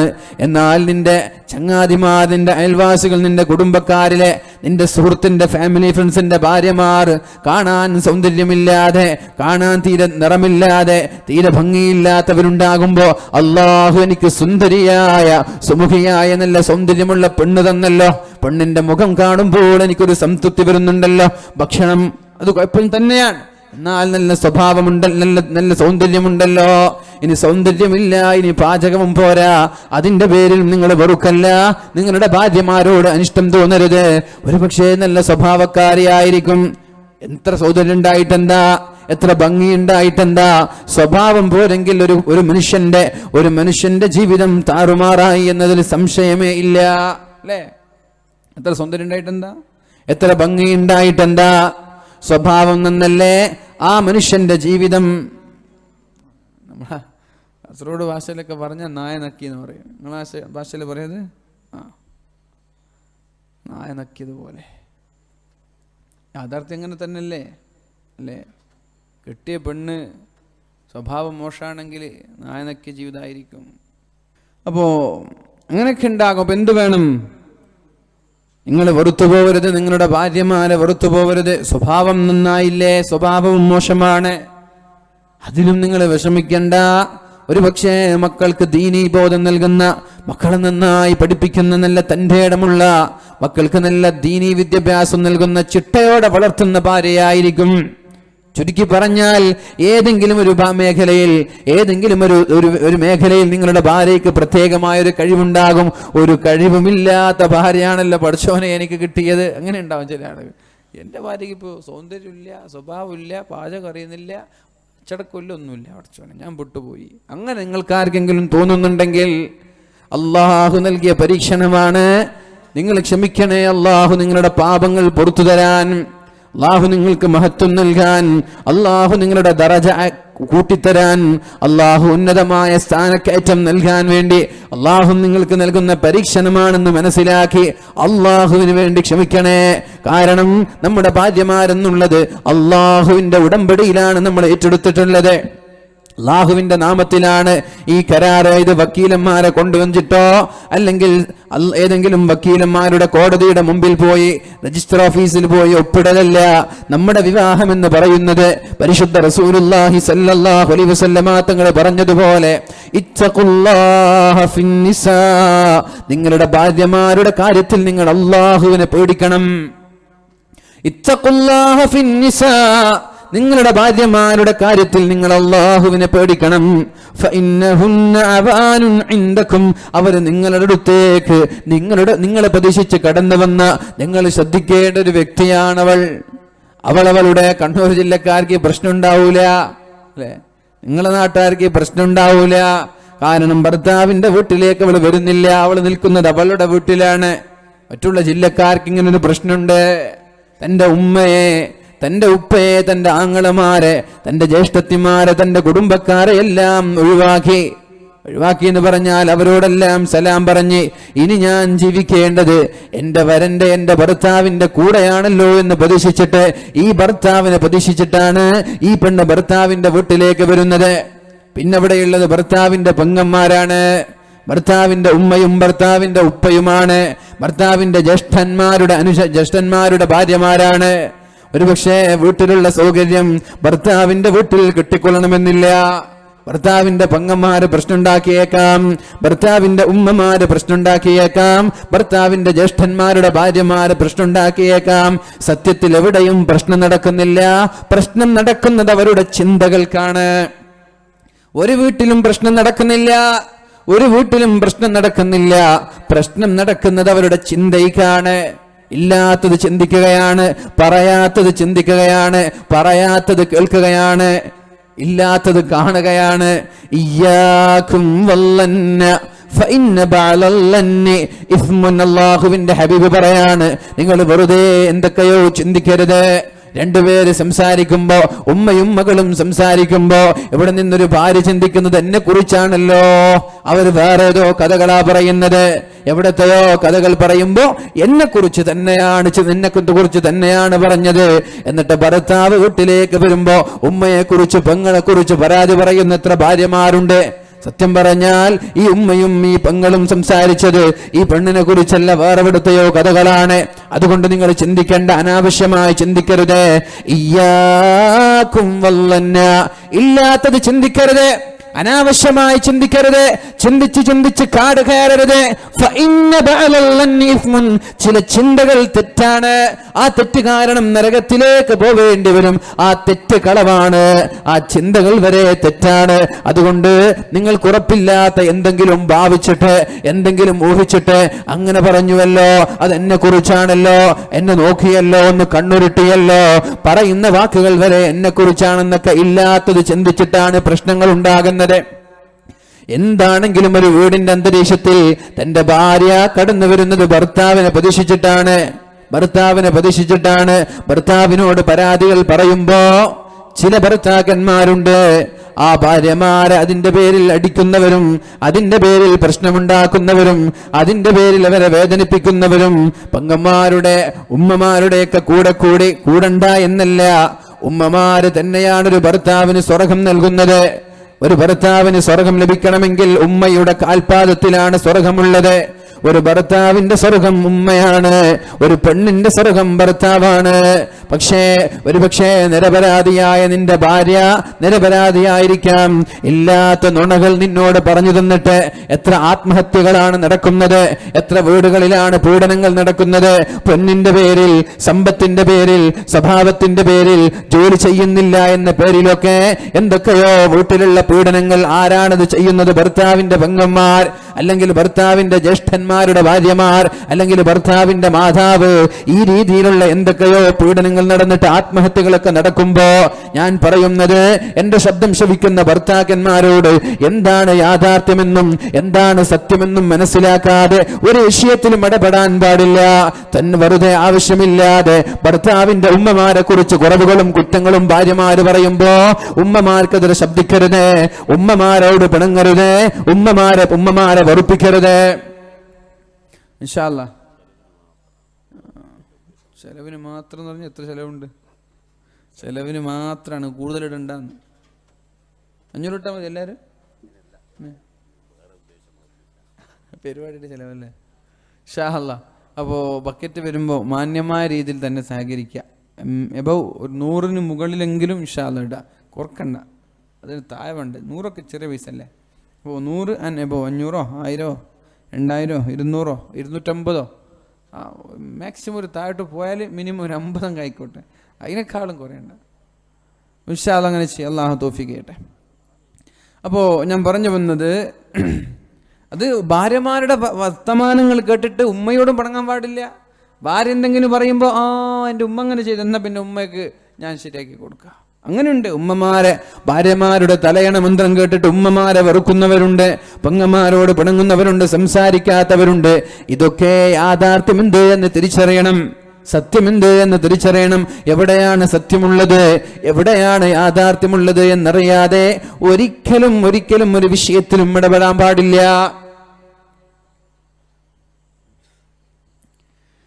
അതുകൊണ്ട് എന്റെ ശബ്ദം ശ്രവിക്കുന്ന സഹോദരന്മാരോട് സഹോദരിമാരോട് പറയാനുള്ളത്, അള്ളാഹുവിന്റെ ഹബീബായ റസൂലുള്ളാഹി സ്വല്ലല്ലാഹു അലൈഹി വസല്ലമ തങ്ങൾ പറഞ്ഞതുപോലെ പരസ്പരം സഹകരിച്ച് പരസ്പരം മുന്നോട്ട് പോയി ജീവിക്കൽ നമ്മുടെ ബാധ്യതയാണ്. ഒരു രാത്രിയും പകലും പരസ്പരം ബന്ധപ്പെട്ട് കിടക്കുന്നത് പോലെ ഒരു ആണും പെണ്ണും, ഒരു ഭാര്യയും ഭർത്താവും പരസ്പരം പൂരകങ്ങളാണ്. ഒരു ഭാര്യയില്ലാതെ ഒരു ഭർത്താവ് പരിപൂർണനാവുന്നില്ല, ഭർത്താവില്ലാതെ ഭാര്യയും പരിപൂർണനാവുന്നില്ല. അതുകൊണ്ടാണല്ലോ സ്വർഗീയ സുഖങ്ങളെല്ലാം അള്ളാഹു നമ്മൾക്ക് നൽകിയിട്ട്, മഹാനായ ആദം നബി അലൈഹിസ്സലാമിന് അള്ളാഹു സ്വർഗീയ സുഖങ്ങളെല്ലാം നൽകിയിട്ട് അതിന്റെ കൂടെ മഹദിയായ ഹവ്വാ ബീവി റളിയല്ലാഹു അൻഹയെ നൽകുന്നത്. എന്ത് വേണമെങ്കിലും സ്വർഗത്തിലുണ്ട്, എല്ലാ സുഖങ്ങളുമുണ്ട്, എന്നിട്ടും സംതൃപ്തനല്ല. അപ്പോഴാണ് അള്ളാഹു സമാധാനത്തിന് വേണ്ടി, ജീവിതത്തിലെ ഒരു സംതൃപ്തിക്ക് വേണ്ടി, ജീവിതത്തിലൊരു സമാധാനത്തിനൊരു ടൈം പാസിനൊരു നേരം പോക്കിന് വേണ്ടി മഹാനായ ആദം നബി അലൈഹിസ്സലാമിന് അള്ളാഹു ഇണയെ നൽകുന്നത്. പരിശുദ്ധമായ ഖുർആൻ പറയുന്നത് അങ്ങനെയാണ്. ബിസ്മില്ലാഹിർ റഹ്മാനിർ റഹീം. ഹുവല്ലദീ ഖലഖകും മിൻ നഫ്സിൻ വാഹിദ. ഒരൊറ്റ ഒരു ശരീരത്തിൽ നിന്ന് നിങ്ങളെ പഠിച്ചവനാണവൻ. വജഅല മിൻഹാ സൗജഹാ. അതിൽ നിന്ന് തന്നെ നിങ്ങൾക്ക് ഇണകളെ നൽകിയവനാണവൻ. എന്തിനാണ് അങ്ങനെ ഇണകളെ നൽകിയത്? ലിയസ്കുന ഇലൈഹാ. ലിയസ്കുന ഇലൈഹാ. അവൻ അവളിലേക്ക് ചേരാനാണ്, അവൻ അവളിലേക്ക് ചേരാനാണ്, അവനും അവളും ഒന്നിക്കാനാണ്. ഞാൻ പറഞ്ഞല്ലോ, ഒരു ഭാര്യയും ഭർത്താവും എന്നുള്ളത് പകലും രാത്രിയും പോലെ പരസ്പര പൂരകങ്ങളാണ്. അതൊരു പ്രകൃതിയുടെ ഭംഗിയാണത്. ഷീ എന്ന ഇംഗ്ലീഷ് പദം, ഷീ എന്ന ഇംഗ്ലീഷ് പദം, അതിൽ എസ് മാറ്റുമ്പോഴേക്കും അവൻ എന്നർത്ഥമുള്ള ഹി എന്ന് വരുന്നത് പോലെ അല്ലെ. അതിപ്പോ ആരും അറിഞ്ഞിട്ടുണ്ടാക്കിയതൊന്നും അല്ലല്ലോ. ഷീ അവൾ, അതിന്റെ എസ് മാറ്റിയാൽ ഹി അവൻ. അതൊരു പ്രകൃതിയാ വന്നതാണ്, അത് ആ ഒരു ഭംഗി. ഫീമെയിൽ പെണ്ണ്, ഫീമെയിലിന്റെ എഫ് ഇ അത് മാറ്റുമ്പോൾ മെയിൽ ആണ്. മിസ്ട്രസ് പെണ്ണ്, അതിന്റെ അവസാനത്തെ എസ് മാറ്റിയ മിസ്റ്റർ ആണ്. മാഡം, അതിന്റെ എം മാറ്റുമ്പോൾ ആഡം ആണ്. മനസ്സിലായില്ലേ? ഒരു ഇംഗ്ലീഷിന്റെ ഈ പദങ്ങൾ തന്നെ നിങ്ങൾ ശ്രദ്ധിക്കണം. പദം ഒന്നാണ്. ഷീ എന്ന പദത്തിലെ യെസ് മാറ്റുമ്പോൾ, അവൾ എന്നർത്ഥമുള്ള ഷീ എന്ന പദത്തിലെ യെസ് മാറ്റുമ്പോൾ ഹി അവനായി മാറാൻ. ഫീമെയിൽ, അവൾ എന്നർത്ഥമുള്ള ഫീമെയിൽ എന്ന പദത്തിലെ എഫ് ഇ മാറ്റുമ്പോൾ മെയിൽ, അവൻ എന്നർത്ഥമുള്ള പദം. മിസ്ട്രസ്, മാഡം, ഇതൊക്കെ എങ്ങനെയാണ്? എന്തേ? അതാണ് അള്ളാഹു പറഞ്ഞത്. വല്ലൈലി ഇദാ യഗ്ഷ വന്നഹാരി ഇദാ തജല്ല വമാ ഖലഖദ് ദക്കറ വൽ ഉൻസ. രാത്രിയും പകലും പരസ്പരം ചേർന്ന് കിടക്കുന്നത് പോലെ ഒരു ആണും പെണ്ണും പരസ്പര പൂരകങ്ങളാണ്. ഭാര്യയും ഭർത്താവും പരസ്പരം പൂരകങ്ങളാണ്. ഭർത്താവില്ലാതെ ഭാര്യയ്ക്കോ ഭാര്യയില്ലാതെ ഭർത്താവോ പരിപൂർണനാവുന്നില്ല. അതുകൊണ്ട് തന്നെയാണ് അല്ലാഹു പറഞ്ഞത്, വലഖദ് അർസൽനാ റുസുലൻ മിൻ ഖബ്ലിക വജഅൽനാ ലഹും അസ്വാജൻ വദുർരിയ്യ. അല്ലാഹുവിന്റെ ഹബീബേ, മുത്തുനബിയെ, നിങ്ങൾക്ക് മുമ്പ് ഞാൻ ഒരുപാട് പ്രവാചകന്മാരെ പറഞ്ഞയച്ചിട്ടുണ്ട്. നിങ്ങൾക്ക് മുമ്പ് ഞാൻ ഒരുപാട് പ്രവാചകന്മാരെ പറഞ്ഞയച്ചിട്ടുണ്ട്. വലഖദ് അർസൽനാ റുസുലൻ മിൻ ഖബ്ലിക വജഅൽനാ ലഹും അസ്വാജൻ വദുർരിയ്യ. എന്നിട്ടവർക്ക് ഭാര്യമാരെയും ഞാൻ നൽകിയിട്ടുണ്ട്, മക്കളെയും നൽകിയിട്ടുണ്ട്. 1,24,000 1,00,000 ചില്ലാനും അമ്പിയാക്കൾ വന്നിട്ട് എല്ലാ അമ്പിയാക്കളും കല്യാണം കഴിച്ചവരാൻ, ഈസാ നബി അലൈഹിസ്സലാം ഒഴികെ. അല്ലെ, അങ്ങനെ നിബിത്തങ്ങൾ അമ്പിയാക്കളാണല്ലോ റോൾ മോഡൽ. അവർ റോൾ മോഡലായത് എല്ലാവരും കല്യാണം കഴിച്ചിട്ടാണ് റോൾ മോഡലായത്. കല്യാണം കഴിക്കാതെ ആരുമില്ലല്ലോ. ഈസാ നബി ഉണ്ട്. എല്ലാവരെയും ഞാൻ നിങ്ങൾക്ക് മുമ്പ് പറഞ്ഞയച്ചത്. വലഖദ് അർസൽനാ റുസുലൻ മിൻ ഖബ്ലിക വജഅൽനാ ലഹും അസ്വാജൻ വദുർരിയ്യ. നിങ്ങൾക്ക് മുമ്പ് ആദം നബി അലൈഹിസ്സലാം, നൂഹ് നബി അലൈഹിസ്സലാം, ഇദ്രീസ് നബി അലൈഹിസ്സലാം, മൂസാ നബി, ഹാറൂൻ നബി, ഈസാ നബി, ഇബ്രാഹിം നബി, ഇസ്മായിൽ നബി, യൂസുഫ് നബി, ഇങ്ങനെ ഖുർആനിൽ പേരെടുത്ത് പറഞ്ഞ മഹാന്മാരായ പ്രവാചകന്മാരടക്കം 100,000 ചില്ലാനം അമ്പിയാക്കളെ പ്രവാചകന്മാരെ പറഞ്ഞയച്ചു. എല്ലാവരും കല്യാണം കഴിച്ചവരാണ്. അധിക ആളുകൾക്കും എല്ലാ ആളുകൾക്കും മക്കളുണ്ട്. എല്ലാവർക്കും സന്താനങ്ങൾ നൽകി. ഈസാ നബി അലൈഹിസ്സലാം ഒഴികെ അല്ലാഹു തആല ഈസാ നബി അലൈഹിസ്സലാമിനെ ലോകത്തിന്റെ അവസാന സമയത്ത് ഭൂമിയിലേക്ക് പറഞ്ഞേക്കും. ഡമസ്കസിലെ വെള്ളമിനാരത്തിലൂടെ കുളിച്ചു പുറത്തു വരുന്നത് പോലെ, കുളിച്ചാൽ നമ്മുടെ ശരീരത്തിൽ വെള്ളമിറ്റിങ്ങനെ നിൽക്കുന്നത് പോലെ, വെള്ളത്തിന്റെ തുള്ളികൾ ഇങ്ങനെ ഇറ്റ് വീഴുന്നത് പോലെ ഈസാ നബി അലൈഹിസ്സലാമിന്റെ മനോഹരമായ ശരീരത്തിൽ നിന്ന്, മുടിയിൽ നിന്നൊക്കെ വെള്ളമിറ്റ് വീണുകൊണ്ട് ഡമസ്കസിലെ ആ പള്ളിയുടെ വെള്ള മിനാരത്തിലൂടെ, ആ പള്ളി ഇന്നുണ്ട്, ആ മിനാരം ഇന്നുണ്ട്. വരുന്ന സ്ഥലം പ്രത്യേകമായി മാർക്ക് ചെയ്ത് നോട്ട് ചെയ്ത് വെച്ചിട്ടുണ്ട്. ഇതൊക്കെ പരിശുദ്ധ ദീനാണ്. ഇത് വെറും മിത്തുകളല്ല, ഇത് വെറും കിംവദന്തികളല്ല, ഇത് വെറും ഏതെങ്കിലും ബഡായികളോ ഏതെങ്കിലും ഇല്ലാത്ത നുണക്കഥകളോ അല്ല. പരിശുദ്ധ ദീനാണിത്. എവിടെയാണ് ഈസാ നബി അലൈഹിസ്സലാം ഇറങ്ങുക എന്നവരെ മാർക്ക് ചെയ്യപ്പെട്ട് വെയിറ്റ് ചെയ്ത് കാത്തിരുന്ന് നിൽക്കുകയാണ്. ആ ഈസാ നബി അലൈഹിസ്സലാം ഭൂമിയിലേക്ക് കടന്നു വന്നാൽ ഈസാ നബി അലൈഹിസ്സലാം കല്യാണം കഴിക്കുമെന്നും എന്നിട്ടൊരു കുടുംബ ജീവിതം നയിക്കുമെന്നും അള്ളാഹുവിന്റെ ഹബീബ് സല്ലല്ലാഹു അലൈഹി വസല്ലമ തങ്ങളിലൂടെ മഹാന്മാരായ ആലിമീങ്ങൾ നമ്മെ പഠിപ്പിക്കുന്നുണ്ട്. എല്ലാവരും കല്യാണം കഴിച്ചു. എല്ലാ പ്രവാചകന്മാരും കല്യാണം കഴിച്ചവരാണ്. അതുകൊണ്ടാണ് പറഞ്ഞത് ആണും പെണ്ണും പരസ്പരം പൂരകങ്ങളാണ്. കല്യാണം കഴിക്കാതെ ജീവിക്കുന്നത് തന്നെ ഒരു ആണിനെ സംബന്ധിച്ചിടത്തോളം പ്രയാസമാണ്, പെണ്ണിനെ സംബന്ധിച്ചിടത്തോളം പ്രയാസമാണ്. പരിശുദ്ധ ഖുർആനും അള്ളാഹുവിന്റെ ഹബീബും പഠിപ്പിച്ചതുപോലെ ഹറാമിലേക്ക് ചാടാതിരിക്കാൻ, ഹറാമായ പ്രവർത്തനങ്ങൾ ചെയ്യാതിരിക്കാൻ, കണ്ണിനെയും ഗുഹ്യാവയവങ്ങളെയും ഹറാമിൽ നിന്ന് നിയന്ത്രിക്കാനും വേണ്ടി അള്ളാഹു നമ്മൾക്കൊരു ഇണയെ നൽകി. ആ ഇണയിലൂടെ അള്ളാഹു നമ്മൾക്ക് മക്കളെ നൽകി. ആ മക്കളും ഭാര്യമാരും സമേതം കുടുംബസമേതമാണ് നാളെ സ്വർഗത്തിലേക്ക് പോവേണ്ടത്. അങ്ങനെ സ്വർഗമാവണമെങ്കിൽ വീട് സ്വർഗമാവണം. വീട് സ്വർഗമാവണമെങ്കിൽ ഒരുമയോടെ വസിക്കണം. ഒരുമയോടെ വസിക്കണമെങ്കിൽ പരിശുദ്ധ ദീൻ പഠിപ്പിച്ച വഴികളാണ് നമ്മൾ പിൻപറ്റേണ്ടത്. ഒരുമയോടെ വസിക്കാനാണ് അള്ളാഹു ഭാര്യമാരെ നൽകിയത്. ലിയസ്കുന ഇലൈഹാ, നിങ്ങൾക്ക് സമാധാനമുണ്ടാവാനാണ്, നിങ്ങൾക്ക് ജീവിതത്തിൽ സംതൃപ്തി ഉണ്ടാവാനാണ് അല്ലാഹു തആല ഭാര്യമാരെ നൽകിയത് എന്ന് പരിശുദ്ധ ഖുർആൻ നമ്മോട് പഠിപ്പിക്കുന്നുണ്ട്. വേറൊരു ആയത്ത് കാണാം. വമിൻ ആയാതിഹി അൻ ഖലഖ ലക്കും മിൻ അൻഫുസികും അസ്വാജാ ലിതസ്കുനൂ ഇലൈഹാ വജഅല ബൈനകും മവദ്ദതൻ വറഹ്മ. നിങ്ങൾക്കിടയിൽ നിങ്ങൾക്ക് ഭാര്യമാരെ തന്നത് അള്ളാഹുവിന്റെ ദൃഷ്ടാന്തമാണ്. രാത്രിയെയും പകലിനെയും അള്ളാഹു മാറ്റിമറിക്കുന്നത് പോലെ, സൂര്യനെയും ചന്ദ്രനെയും അള്ളാഹു സൃഷ്ടിച്ചതുപോലെ, ആകാശങ്ങൾ, അതിൽ കോടാനക്കോടി നക്ഷത്രങ്ങൾ, ഗാലക്സികൾ, നെബുലകൾ, ഇങ്ങനെ ഒരുപാട് അള്ളാഹുവിന്റെ ദൃഷ്ടാന്തങ്ങളെ പോലെ ഒരു ദൃഷ്ടാന്തമാണ് അള്ളാഹു നിങ്ങൾക്ക് ഭാര്യമാരെ നൽകിയത്. സത്യത്തിൽ അതൊരു ദൃഷ്ടാന്തം തന്നെയല്ലേ? നിങ്ങളത് ആലോചിച്ചിട്ടുണ്ടോ? നിങ്ങൾ ആലോചിച്ചിട്ടുണ്ടോ? ഇന്നലെ വരെ ആരുമല്ലാത്തവൾ, ഇന്നലെ വരെ കാണാൻ പാടില്ലാത്തവൾ, ഇന്നലെ വരെ മിണ്ടാൻ പാടില്ലാത്തവർ, ഇന്നലെ വരെ ബൈക്കിന്റെ പിന്നിലിരുത്തി സഞ്ചരിച്ചാൽ നാട്ടുകാർ പിടിച്ച് പഞ്ഞിക്കിടാൻ സാധ്യതയുള്ളവർ അല്ലേ? അങ്ങനല്ലേ? ഇന്നലെ വരെ ഏതെങ്കിലും ഒരു പെണ്ണിനെ കൂട്ടി ഇന്നാണ് നിക്കാഹ് ഇന്നാണ്. അപ്പൊ അതേ പെണ്ണിനെ ഇന്നലെ ബൈക്കിലിരുത്തി പോയ നാട്ടുകാർ പഞ്ഞിക്കിടും. എന്നാൽ ഇന്നിരുത്തിയാലോ നാട്ടുകാരൊന്നും പറയൂല.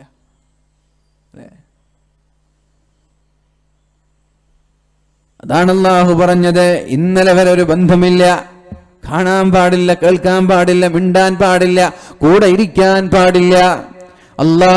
അള്ളാഹുവിന്റെ ഹബീബായ റസൂലുള്ളാഹി സല്ലല്ലാഹു അലൈഹി വസല്ലമ തങ്ങൾ പറഞ്ഞതുപോലെ ഫഇന്നഹുന്ന അബാനുൻ ഇൻദകും, അവർ നിങ്ങളുടെ അടുത്തേക്ക് നിങ്ങളെ പ്രതീക്ഷിച്ച് കടന്നു വന്നവരാണ്. അഖൽതുമൂഹുന്ന ബിഅമാനത്തില്ലാഹ്, അള്ളാഹുവിന്റെ അമാനത്തിലാണ് നിങ്ങൾ അവരെ എടുത്തത്. അള്ളാഹുവിന്റെ അമാനത്തിലാണ് അവർ നിങ്ങളെടുത്തത്. നിങ്ങളുടെ അടുത്തേക്ക് അവർ വന്നത് അള്ളാഹുവിനുള്ള വിശ്വാസം കൊണ്ടാണ്. അഖതുമൂഹുന്ന ബിഅമാനത്തില്ലാഹ്. പരിശുദ്ധ ദീൻ പഠിപ്പിച്ചതുപോലെ, പരിശുദ്ധ റസൂലുള്ളാഹി സ്വല്ലല്ലാഹു അലൈഹി വസല്ലമ തങ്ങൾ പഠിപ്പിച്ചതുപോലെ അള്ളാഹുവിന്റെ അമാനത്തിൽ അള്ളാഹു ഇങ്ങനെ പറഞ്ഞിട്ടുണ്ടല്ലോ, ദീൻ ഇങ്ങനെ പറഞ്ഞിട്ടുണ്ടല്ലോ, ഭാര്യമാരെ ബഹുമാനിക്കാൻ അള്ളാഹുവിന്റെ ഹബീബ് പറഞ്ഞിട്ടുണ്ടല്ലോ, അടിക്കരുതെന്ന്, വേദനിപ്പിക്കരുതെന്ന്, വെറുപ്പിക്കരുതെന്ന് പരിശുദ്ധ ദീൻ പറഞ്ഞിട്ടുണ്ടല്ലോ. അതുകൊണ്ട് ആ ഒരു പ്രതീക്ഷയോടെയാണ് അവർ കടന്നു വരുന്നത്. ഇന്നലെ വരെ അവർക്ക് നിങ്ങൾ പരസ്പരം മറവേണം, എന്നാൽ സവ്വജ്തുക വഅൻകഹ്തുക വസ്തഹലൽതും ഫുറൂജഹുന്ന ബികലിമത്തില്ലാ, അവരുടെ കൂടെ കിടപ്പറ പങ്കിടുന്നതും ബികലിമത്തില്ലാ, അല്ലാഹുവിന്റെ കലിമത്ത് കൊണ്ടാണ് നിങ്ങൾക്കത് ഹലാലായത്. ഇന്നലെ വരെ ബൈക്കിലിരുത്താൻ പാടില്ല, എന്നാൽ ഇന്ന് കുടുംബക്കാരെല്ലാവരും കൂടി രണ്ടുപേരെയും ഒരു മുറിയിലേക്ക് കൊണ്ടുപോവുകയാണ്. എങ്ങനെ? ബികലിമത്തില്ല, അള്ളാഹുവിന്റെ വാക്ക് കൊണ്ടാണ് നിങ്ങൾ ഹലാലാക്കിയത്, നിങ്ങൾ അനുവദനീയമാക്കിയത്. അല്ലേ?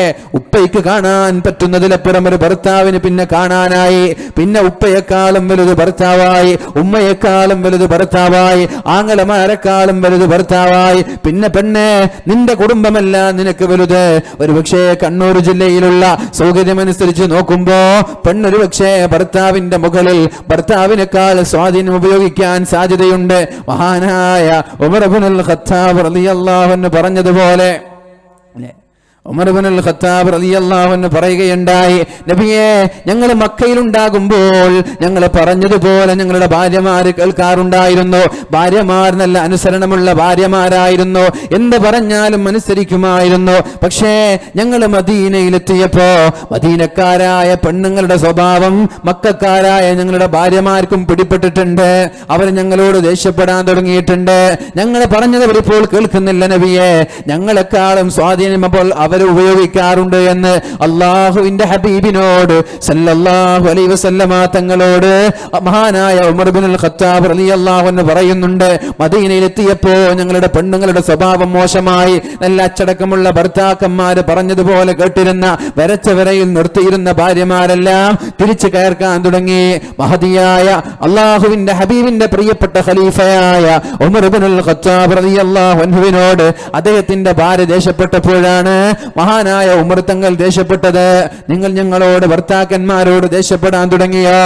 അപ്പോഴാണ് ഉമർ തങ്ങളുടെ ഭാര്യ പറയുന്നത്, നിങ്ങളോട് ദേഷ്യപ്പെടുന്നതിൽ എന്താ ഇത്ര അത്ഭുതം? അള്ളാഹുവിന്റെ ഹബീബിന്റെ ഭാര്യമാർ അള്ളാഹുവിന്റെ ഹബീബിനോട് കേൾക്കാറുണ്ട്, ഹബീബിനോട് ദേഷ്യപ്പെടാറുണ്ട്, ഹബീബിനോട് പിണങ്ങാറുണ്ട്, പിന്നെ നിങ്ങളാണോ വലിയ സംഭവമെന്ന് മഹാനായ ഉമർ ഇബ്നുൽ ഖത്താബ് റളിയല്ലാഹു അൻഹുവിന്റെ ഭാര്യ ഉമർ തങ്ങളോട് ചോദിച്ചിട്ടുണ്ട്. ഞാൻ പറയുന്നത്, തന്റെ വീട്ടിലാണ് ഉമ്മയുടെ കൂടെ, ഉപ്പയുടെ കൂടെ, ആങ്ങളമാരുടെ കൂടെ ഭാര്യ താമസിക്കുമ്പോൾ ഒരു പക്ഷേ ഭർത്താവിന് നിങ്ങൾ നെവർ മൈൻഡ് ചെയ്ത് ജീവിച്ചാൽ, ഭർത്താവിന് കൊടുക്കേണ്ട സ്ഥാനം നിങ്ങൾ നൽകിയില്ലെങ്കിൽ, ഭർത്താവിന്റെ കയ്യിൽ ക്യാഷ് ഇല്ലാത്തതിന്റെ പേരിലോ, ഭർത്താവിന് ജോലി ഇല്ലാത്തതിന്റെ പേരിലോ, ഭർത്താവിന്റെ വരുമാനം കുറഞ്ഞതിന്റെ പേരിലോ, ഭർത്താവിന് എങ്ങാനും നിങ്ങൾ ഇകത്തുകയോ, ഭർത്താവിന് സ്ഥാനം നൽകാതെ നിങ്ങളുടെ ഉമ്മയ്ക്കും നിങ്ങളുടെ ഉപ്പയ്ക്കും നിങ്ങളുടെ കുടുംബത്തിനുമാണ് സ്ഥാനം നൽകുന്നതെങ്കിൽ, പെണ്ണുങ്ങളെ, അള്ളാഹുവിന്റെ സ്വർഗ്ഗം നിങ്ങൾക്ക് സ്വപ്നം കാണാൻ പറ്റൂല. فإنهن أخذتموهن بأمانة الله واستحللتم فروجهن بكلمة الله ولهن عليكم رزقهن وكسوتهن بالمعروف. الله تعالى അല്ലാഹുവിന്റെ ഹബീബായ റസൂലുള്ളാഹി സ്വല്ലല്ലാഹു അലൈഹി വസല്ലമ തങ്ങൾ പറഞ്ഞു, ഒരു പെണ്ണിന് സ്വർഗ്ഗം ലഭിക്കുന്നത് ഭർത്താവിലൂടെയാണ്, ഭർത്താവിനെ ബഹുമാനിക്കുന്നതിലൂടെയാണ്, ഭർത്താവിനെ പരിഗണിക്കുന്നതിലൂടെയാണ്.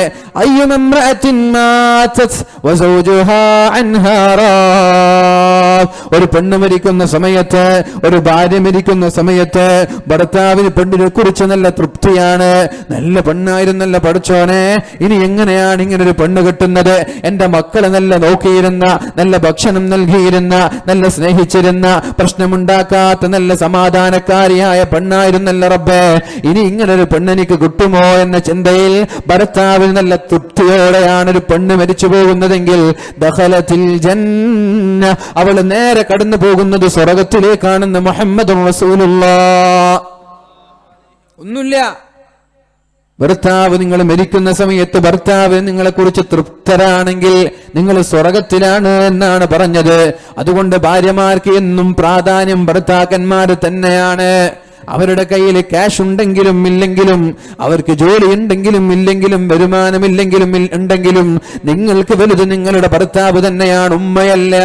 ഇനി ഭർത്താവിനെ സംബന്ധിച്ചിടത്തോളം അവന്റെ സ്വർഗം ഉമ്മയാണ്, ഭാര്യയല്ല. ഉമ്മമാരെ ബഹുമാനിക്കൽ, ഉമ്മമാരെ സ്നേഹിക്കൽ, ഉമ്മമാരെ പറയുന്നത് പോലെ കേൾക്കൽ ഒരു ഭർത്താവിന് നിർബന്ധമാണ്. ഒരു ഭർത്താവിന് സ്വർഗത്തിലെത്തണമെങ്കിൽ അവന്റെ ഉമ്മയുടെ കാര്യം ശ്രദ്ധിക്കേണ്ടതുണ്ട്. ഉമ്മയെക്കാളും സ്നേഹം തന്റെ ഭാര്യയ്ക്ക് നൽകിയാൽ തന്നെ സ്വർഗത്തിൽ നിന്നകലാൻ സാധ്യതയുണ്ട് എന്നല്ല, ഉറപ്പ് തന്നെയാണ്.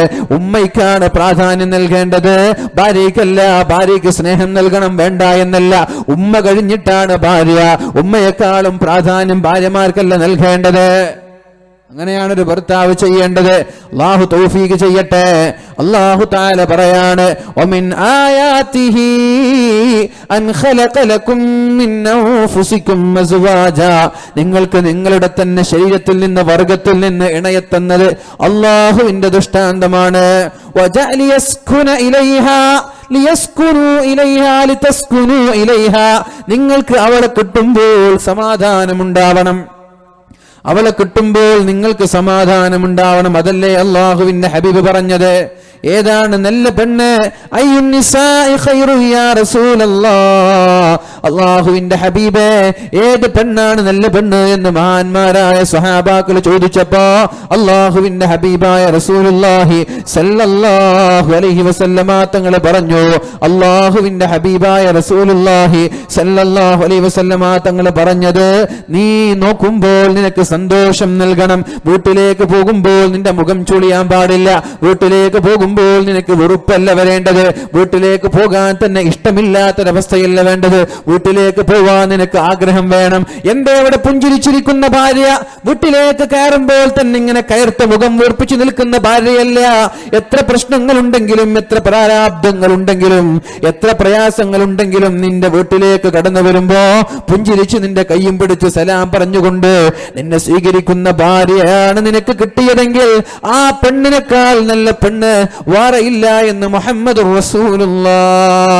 പെണ്ണുങ്ങളോടാണിത് പറയേണ്ടത്. പെണ്ണുങ്ങളാണ്, ഭാര്യമാരാണിത് കേൾക്കേണ്ടത്.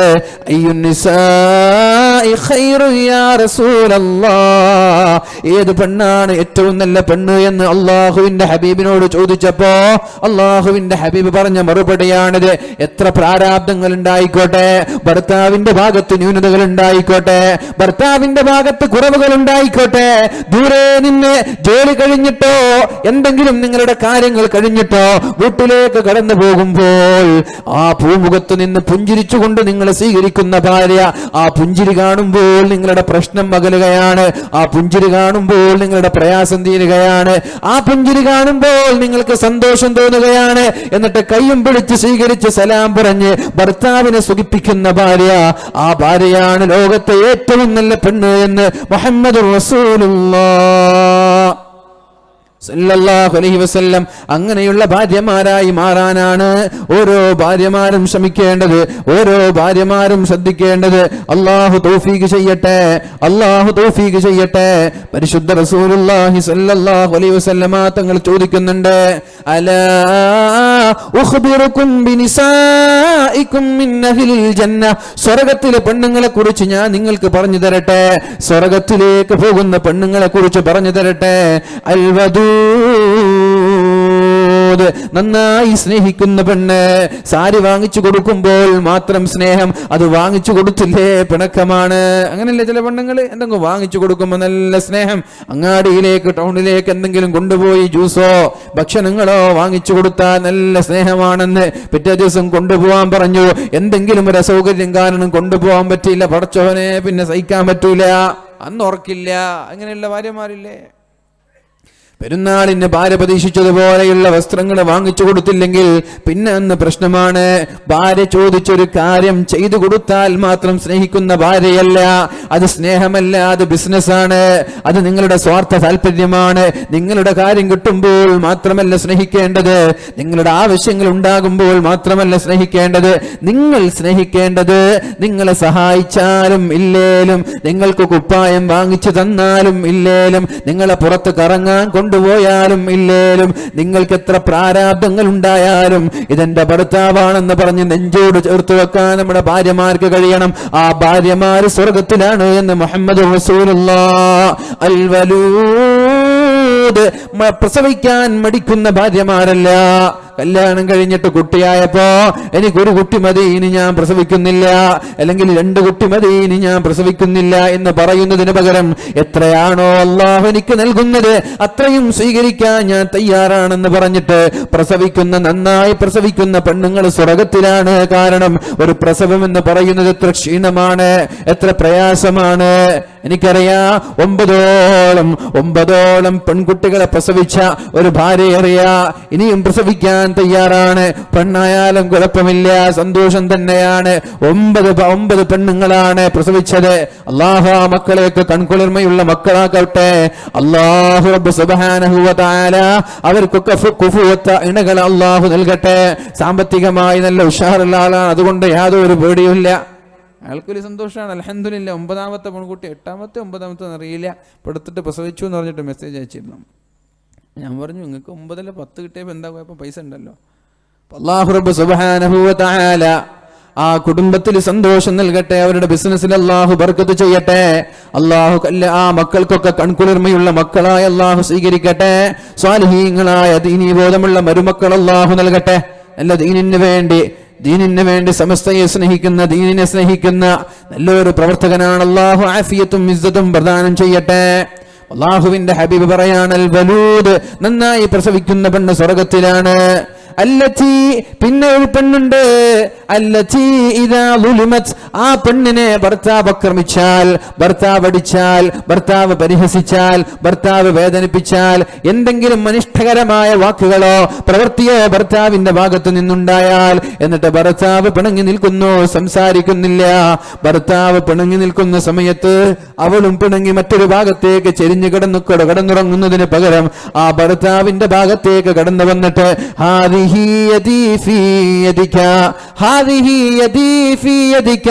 തന്റെ കൈകൾ ഭർത്താവിന്റെ കൈകളിലോട് കോർത്തു വെച്ചിട്ട്, ഭർത്താവ് പിണങ്ങി ദേഷ്യത്തിലാണ്, ഭർത്താവ് പിണക്കത്തിലാണ്. അങ്ങനെയുള്ള സാഹചര്യത്തിൽ താനും പിണങ്ങട്ടെ. ആരാണ് ആദ്യം സംസാരിക്കുന്നതെന്ന് നോക്കാലോ. ഞാനും മിണ്ടൂല, ഭർത്താവ് പറഞ്ഞു ഞാനും മിണ്ടൂല.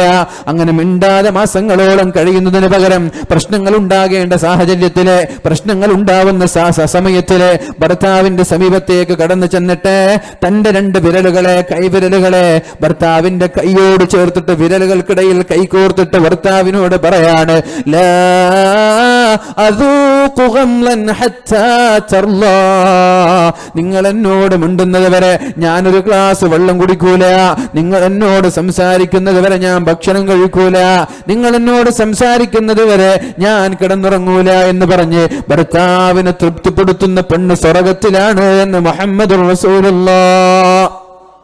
അസ്വാരസ്യങ്ങൾ ഉണ്ടാവാം, സ്വാഭാവികമാണ്. മഹദിയായ ആയിഷ ബീവി റളിയല്ലാഹു അൻഹാ, അല്ലാഹുവിന്റെ ഹബീബായ റസൂലുള്ളാഹി തങ്ങളും അല്ലാഹുവിന്റെ ഹബീബും കടന്നുറങ്ങുകയാണ്. രാത്രി ഇങ്ങനെ കടന്നുറങ്ങുകയാണ്. പെട്ടെന്നാണ് ആയിഷ ബീവിക്ക് ഒരു സംശയം, എന്റെ ഹബീബിനെ കാണുന്നില്ലല്ലോ. ഉറക്കത്തിൽ കൈ ഇങ്ങനെ കിടൂല, കൈ ഒരുപക്ഷെ കാൽ അങ്ങനെ ഉണ്ടാവും. ചില ആളുകൾ ഉറങ്ങാൻ കിടക്കുമ്പോൾ നേരെ കിടന്നിട്ടുണ്ടാകും, പിന്നെ രാവിലെ ആകുമ്പോൾ ഭർത്താവിനെ ചവിട്ടി നിലത്തിട്ടിട്ടുണ്ടാവും. അങ്ങനെ ഉണ്ടാവില്ലേ? കിടന്ന കിടപ്പിൽ ചവിട്ടി അങ്ങോട്ട് കാലും കൈയൊക്കെ മാറ്റിമറിച്ച് ഒരുപക്ഷെ ആ കിടന്ന ആൾ തന്നെ താഴെ ഉണ്ടാവും. അങ്ങനെ ഉറക്കത്തിൽ ഇങ്ങനെ കൈ വെച്ച് നോക്കുമ്പോൾ നബി തങ്ങളെ കാണുന്നില്ല. ആയിഷാ ബീവി ഞെട്ടി ഉണർന്നു, പടച്ചോൻ എൻ്റെ ഭർത്താവ് എവിടെ? അല്ലാഹുവിന്റെ ഹബീബായ റസൂലുള്ളാഹി സ്വല്ലല്ലാഹു അലൈഹി വസല്ലമ തങ്ങൾക്ക് വേറെയും ഭാര്യമാരുള്ളത് കൊണ്ട് ആയിഷാ ബീവിക്ക് സംശയം തോന്നി, വേറെ ഏതെങ്കിലും ഭാര്യമാരെടുത്ത് പോയോ ഇന്ന് എനിക്ക് അവകാശപ്പെട്ട ദിവസത്തിൽ അല്ലാഹുവിന്റെ ഹബീബ് എന്നോട് പറയാതെ അല്ലാഹുവിന്റെ ഹബീബിന്റെ മറ്റുള്ള ഭാര്യമാരുടെ സമീപത്തേക്ക് പോയോ എന്ന് സംശയം. ഭാര്യമാരൊന്ന് സ്വാർത്ഥരാണവർ, അല്ലെ? ഭാര്യമാര് സ്വാർത്ഥരാണ്. ഭർത്താക്കന്മാർ കൂടെ നിൽക്കണമെന്നും കൂടെ വേണമെന്നും ചിന്തിക്കുന്നവരാണവർ, അല്ലേ? എന്തും സഹിക്കും പെണ്ണുങ്ങൾ. വേറെ പെണ്ണിട്ടെന്ന് പറഞ്ഞ പെണ്ണുങ്ങൾക്ക് സഹിക്കാൻ പറ്റൂല, അല്ലേ?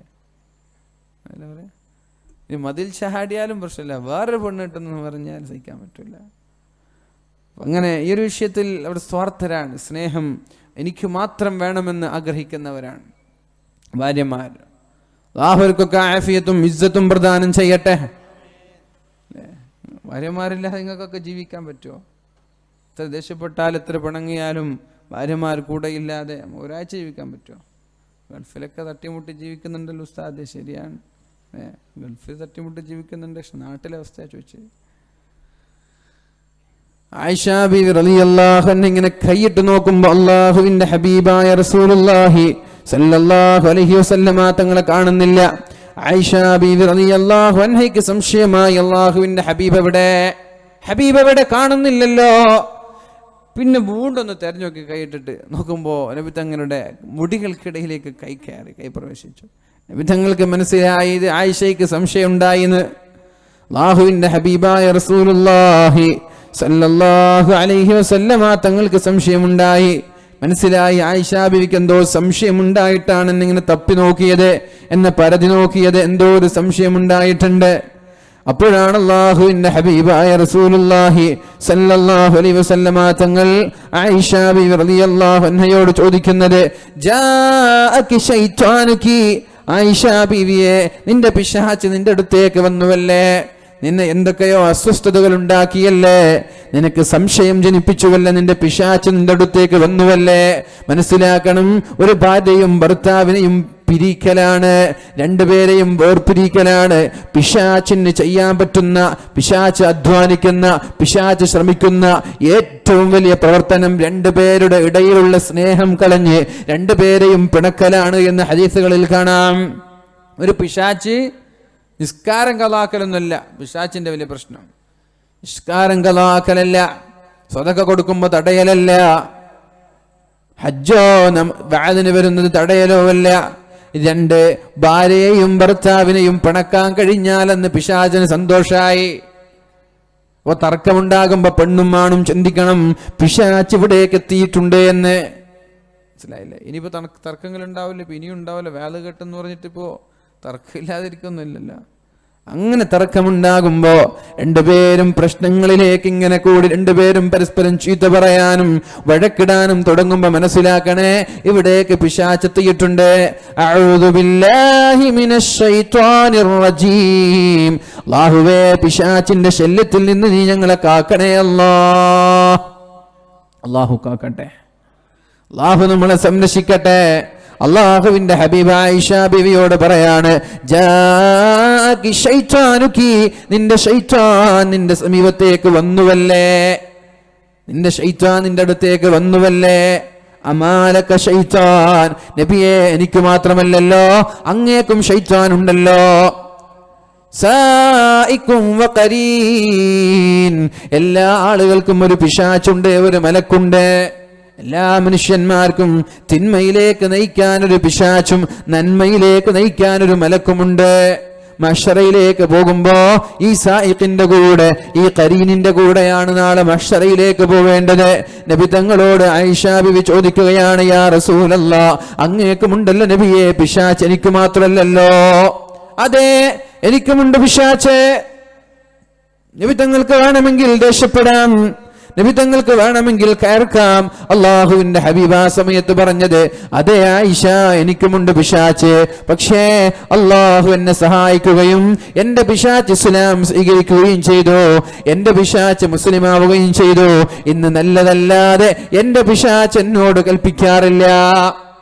എന്റെ പിശാച് മുസ്ലിമായിട്ടുണ്ട്, എന്നോടിപ്പോൾ നന്മയെ കൽപ്പിക്കാറുള്ളൂ എന്ന് മുഹമ്മദുർ റസൂലുള്ളാഹ്. അശ്ശൈത്താനു യജ്രി മിൻ ഇബ്നി ആദമ മജ്റദ്ദമി, പിശാച് നമ്മുടെ എവിടെയൊക്കെയാണോ രക്തമൊഴുകുന്നത്, നമ്മുടെ ശരീരത്തിലൂടെ രക്തമൊഴുകുന്നത് എവിടെയൊക്കെയാണോ അവിടേക്കൊക്കെ പിശാച് കയറുമെന്ന് മുഹമ്മദുർ റസൂലുള്ളാഹ്. രക്തമോടുന്ന സ്ഥലം, ബ്ലഡ് സർക്കുലേഷൻ നടക്കുന്ന സ്ഥലങ്ങൾ എവിടെയൊക്കെയാണോ ഞരമ്പുകളുള്ളത് അവിടെയൊക്കെ പിശാച് കയറി ഇറങ്ങുന്നുണ്ട് എന്നാണ് അള്ളാഹുവിന്റെ ഹബീബ് പറഞ്ഞത്. പിശാച് കയറി ഇറങ്ങിയാൽ പ്രശ്നം ഉറപ്പ് തന്നെയാണ്. ഒരു കുടുംബത്തിലേക്ക് പിശാച് വന്നാൽ ആ കുടുംബത്തിൽ പ്രശ്നം ഉറപ്പ് തന്നെയാണ്. കാരണം റസൂലുള്ളാഹി സ്വല്ലല്ലാഹു അലൈഹി വസല്ലമ തങ്ങൾ പറയാണ്, ഇദാ ദഖല അർ-റജുലു ബൈത, ഒരാൾ വീട്ടിലേക്ക് പ്രവേശിച്ചു, വഅല കഴിഞ്ഞിട്ട് വീട്ടിലേക്ക് പോയി, ജോലി കഴിഞ്ഞിട്ട് വീട്ടിലേക്ക് പോയി.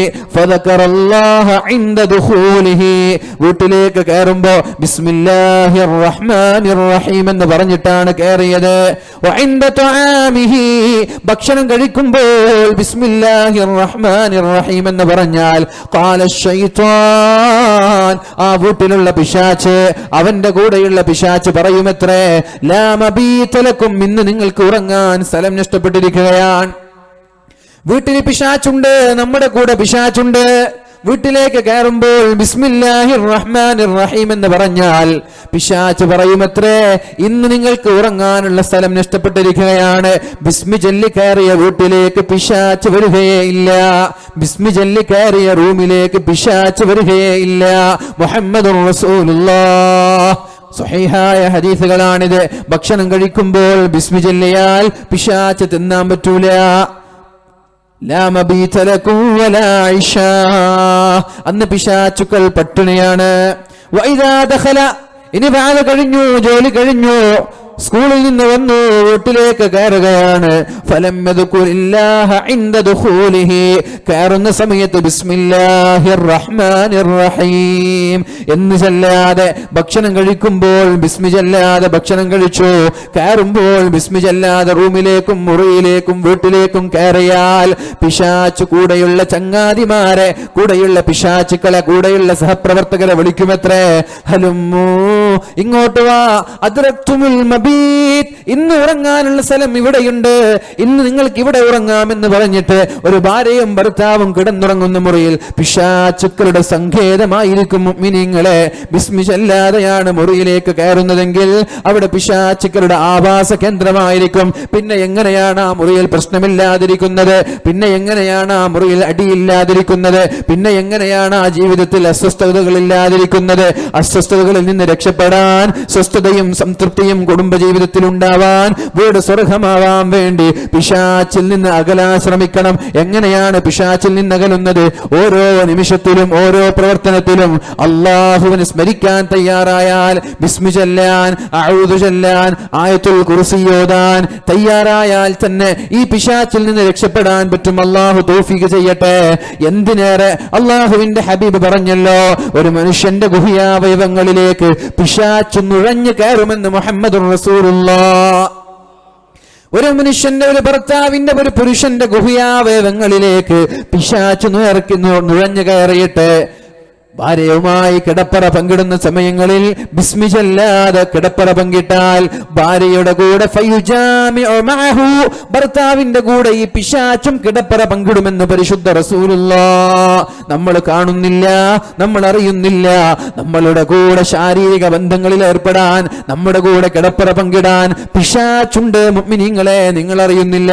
എന്നിട്ട് അതിൽ നിന്ന് മക്കളുണ്ടായാൽ ഈ പിശാചിന്റെ മക്കളാണ് ഉണ്ടാവുന്നത്. ഈ മക്കൾ എങ്ങനെയാണ് നന്നാവുന്നത്? ഈ മക്കൾ എങ്ങനെയാണ് ഒളിച്ചോടാതിരിക്കുന്നത്? കാരണം പിശാചാണ് നമ്മുടെ കൂടെ ബന്ധപ്പെട്ടത്, പിശാചാണ് കൂടെ കിടപ്പറ പങ്കിട്ടത്. ഈ പിശാചിൽ നിന്നുണ്ടായ മക്കൾ എങ്ങനെയാണ് സാലിഹീങ്ങളാവുന്നത്? എങ്ങനെയാണ് ഒളിച്ചോടാതിരിക്കുന്നത്? അതുകൊണ്ട് മക്കൾ സാലിഹീങ്ങളാവാൻ, നല്ല കൺകുളിർമയുള്ള മക്കൾ ഉണ്ടാവാൻ, നല്ല സാലിഹീങ്ങളായ അള്ളാഹുവിനെ പേടിയുള്ള കുടുംബമാവാൻ വേണ്ടി നമ്മൾ ചെയ്യേണ്ടത് അള്ളാഹുവിന്റെ ദിക്റിൽ ജീവിക്കലാണ്, അള്ളാഹുവിന്റെ സ്മരണയിൽ ജീവിക്കലാണ്. അള്ളാഹു തആല പറഞ്ഞല്ലോ, അലാ ബിദിക്രില്ലാഹി തത്മഇന്നുൽ ഖുലൂബ്. ഒരു മനുഷ്യന്റെ ജീവിതത്തിൽ സമാധാനവും സംതൃപ്തിയും സുഖങ്ങളും ഉണ്ടാകുന്നത് അള്ളാഹുവിനെ സ്മരിച്ച് ജീവിക്കുമ്പോഴാണ്. ഇനി ഒരാൾ അള്ളാഹുവിൽ നിന്ന് അകന്നിട്ട് അള്ളാഹു പറഞ്ഞത് കേൾക്കാതെ ബിസ്മി ചൊല്ലാതെ ദിക്ർ ചൊല്ലാതെ വീട്ടിലേക്ക് കയറുന്നുണ്ട്, കിടപ്പറ പങ്കിടുന്നുണ്ടെങ്കിൽ വമൻ അറള അൻ ദിക്രി വമൻ അറള അൻ ദിക്രി ഫഇന്ന ലഹു മഈശതൻ ലങ്കാ. എന്നെ മറന്ന് ജീവിക്കുന്നവർ, ദിക്ർ ചൊല്ലാതെ ജീവിക്കുന്നവർ, ദിക്ർ ചൊല്ലാതെ മുറിയിൽ റോഡിൽ കയറുന്നവർ ഫഇന്ന ലഹു മഈശതൻ വൻകാ, അവന്റെ ജീവിതം വളരെ കുടുസായതാണ്, അവന്റെ ജീവിതം വളരെ ഭാരമേറിയതാണ്. നിങ്ങൾക്ക് തന്നെ അറിയാലോ, ഏതെങ്കിലും ഒരു രാത്രി ഭാര്യ പിണക്കമാണെങ്കിൽ, ഭാര്യ എന്തെങ്കിലും സ്വസ്ഥത നഷ്ടപ്പെടുത്തി പരാതി പറഞ്ഞുകൊണ്ടിരിക്കുകയാണെങ്കിൽ ആ രാത്രി സമയം പോലല്ലോ, ആ രാത്രിയുടെ സമയം ഒന്ന് നീങ്ങിക്കിട്ടാൻ നമ്മൾ ആഗ്രഹിക്കുമല്ലോ. ആകെ ടെൻഷനായി, ആകെ ദുഃഖമായി, ആകെ അടിയും പിടിയും പ്രശ്നങ്ങളായി ഈ സമയമൊന്ന് തള്ളി നീക്കി സുബഹിയാകാൻ, സുബഹിയായാൽ എവിടേക്കെങ്കിലും എണീറ്റു പോകാലോ. എന്തുകൊണ്ട്? വമൻ അറള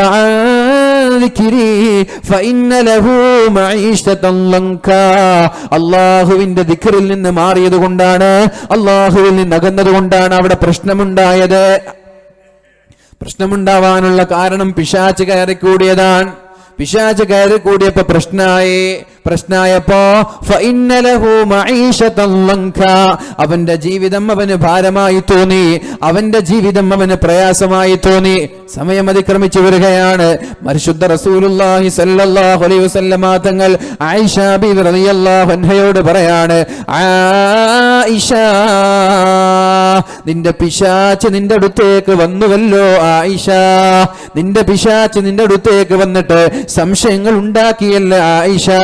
എന്റെ ശബ്ദം ശ്രവിക്കുന്ന ഭാര്യമാരോട്, എന്റെ ശബ്ദം ശ്രവിക്കുന്ന ഓൺലൈനിലൂടെ ഓഫ്ലൈനിലൂടെ വീക്ഷിച്ചു കൊണ്ടിരിക്കുന്ന സകല ആളുകളോടും എനിക്ക് പറയാനുള്ളത്, എന്ന് പ്രശ്നങ്ങൾ ഉണ്ടാവുന്ന സമയം വന്നാലും, പ്രശ്നങ്ങൾ ഉണ്ടാകുന്ന ഏത് സാഹചര്യം വന്നാലും, തർക്കങ്ങളിലേക്കും അടിപിടിയിലേക്കും എത്തുമെന്ന് തോന്നുമ്പോ ഉടനെ ചിന്തിക്കേണ്ടത് ഇത് പിശാചിന്റെ കെണിയാണ്, ഇത് പിശാചിന്റെ പ്രവർത്തനമാണ്. പിശാച് നിസ്കാരം നഷ്ടപ്പെടുത്താനല്ല, സകാത്ത് കൊടുക്കാതിരിക്കാനല്ല, വാലിന്റെ സദസ്സിൽ നിന്ന് തടയാനല്ല പിശാച് ശ്രമിക്കുന്നത്. പിശാചിന്റെ അധ്വാനം ഒരു ഭാര്യയെയും ഭർത്താവിനെയും പിണക്കാനാണ്. പിശാച് കയറിക്കൂടിയത് കൊണ്ടാണ് പ്രശ്നമുണ്ടാവുന്നത്.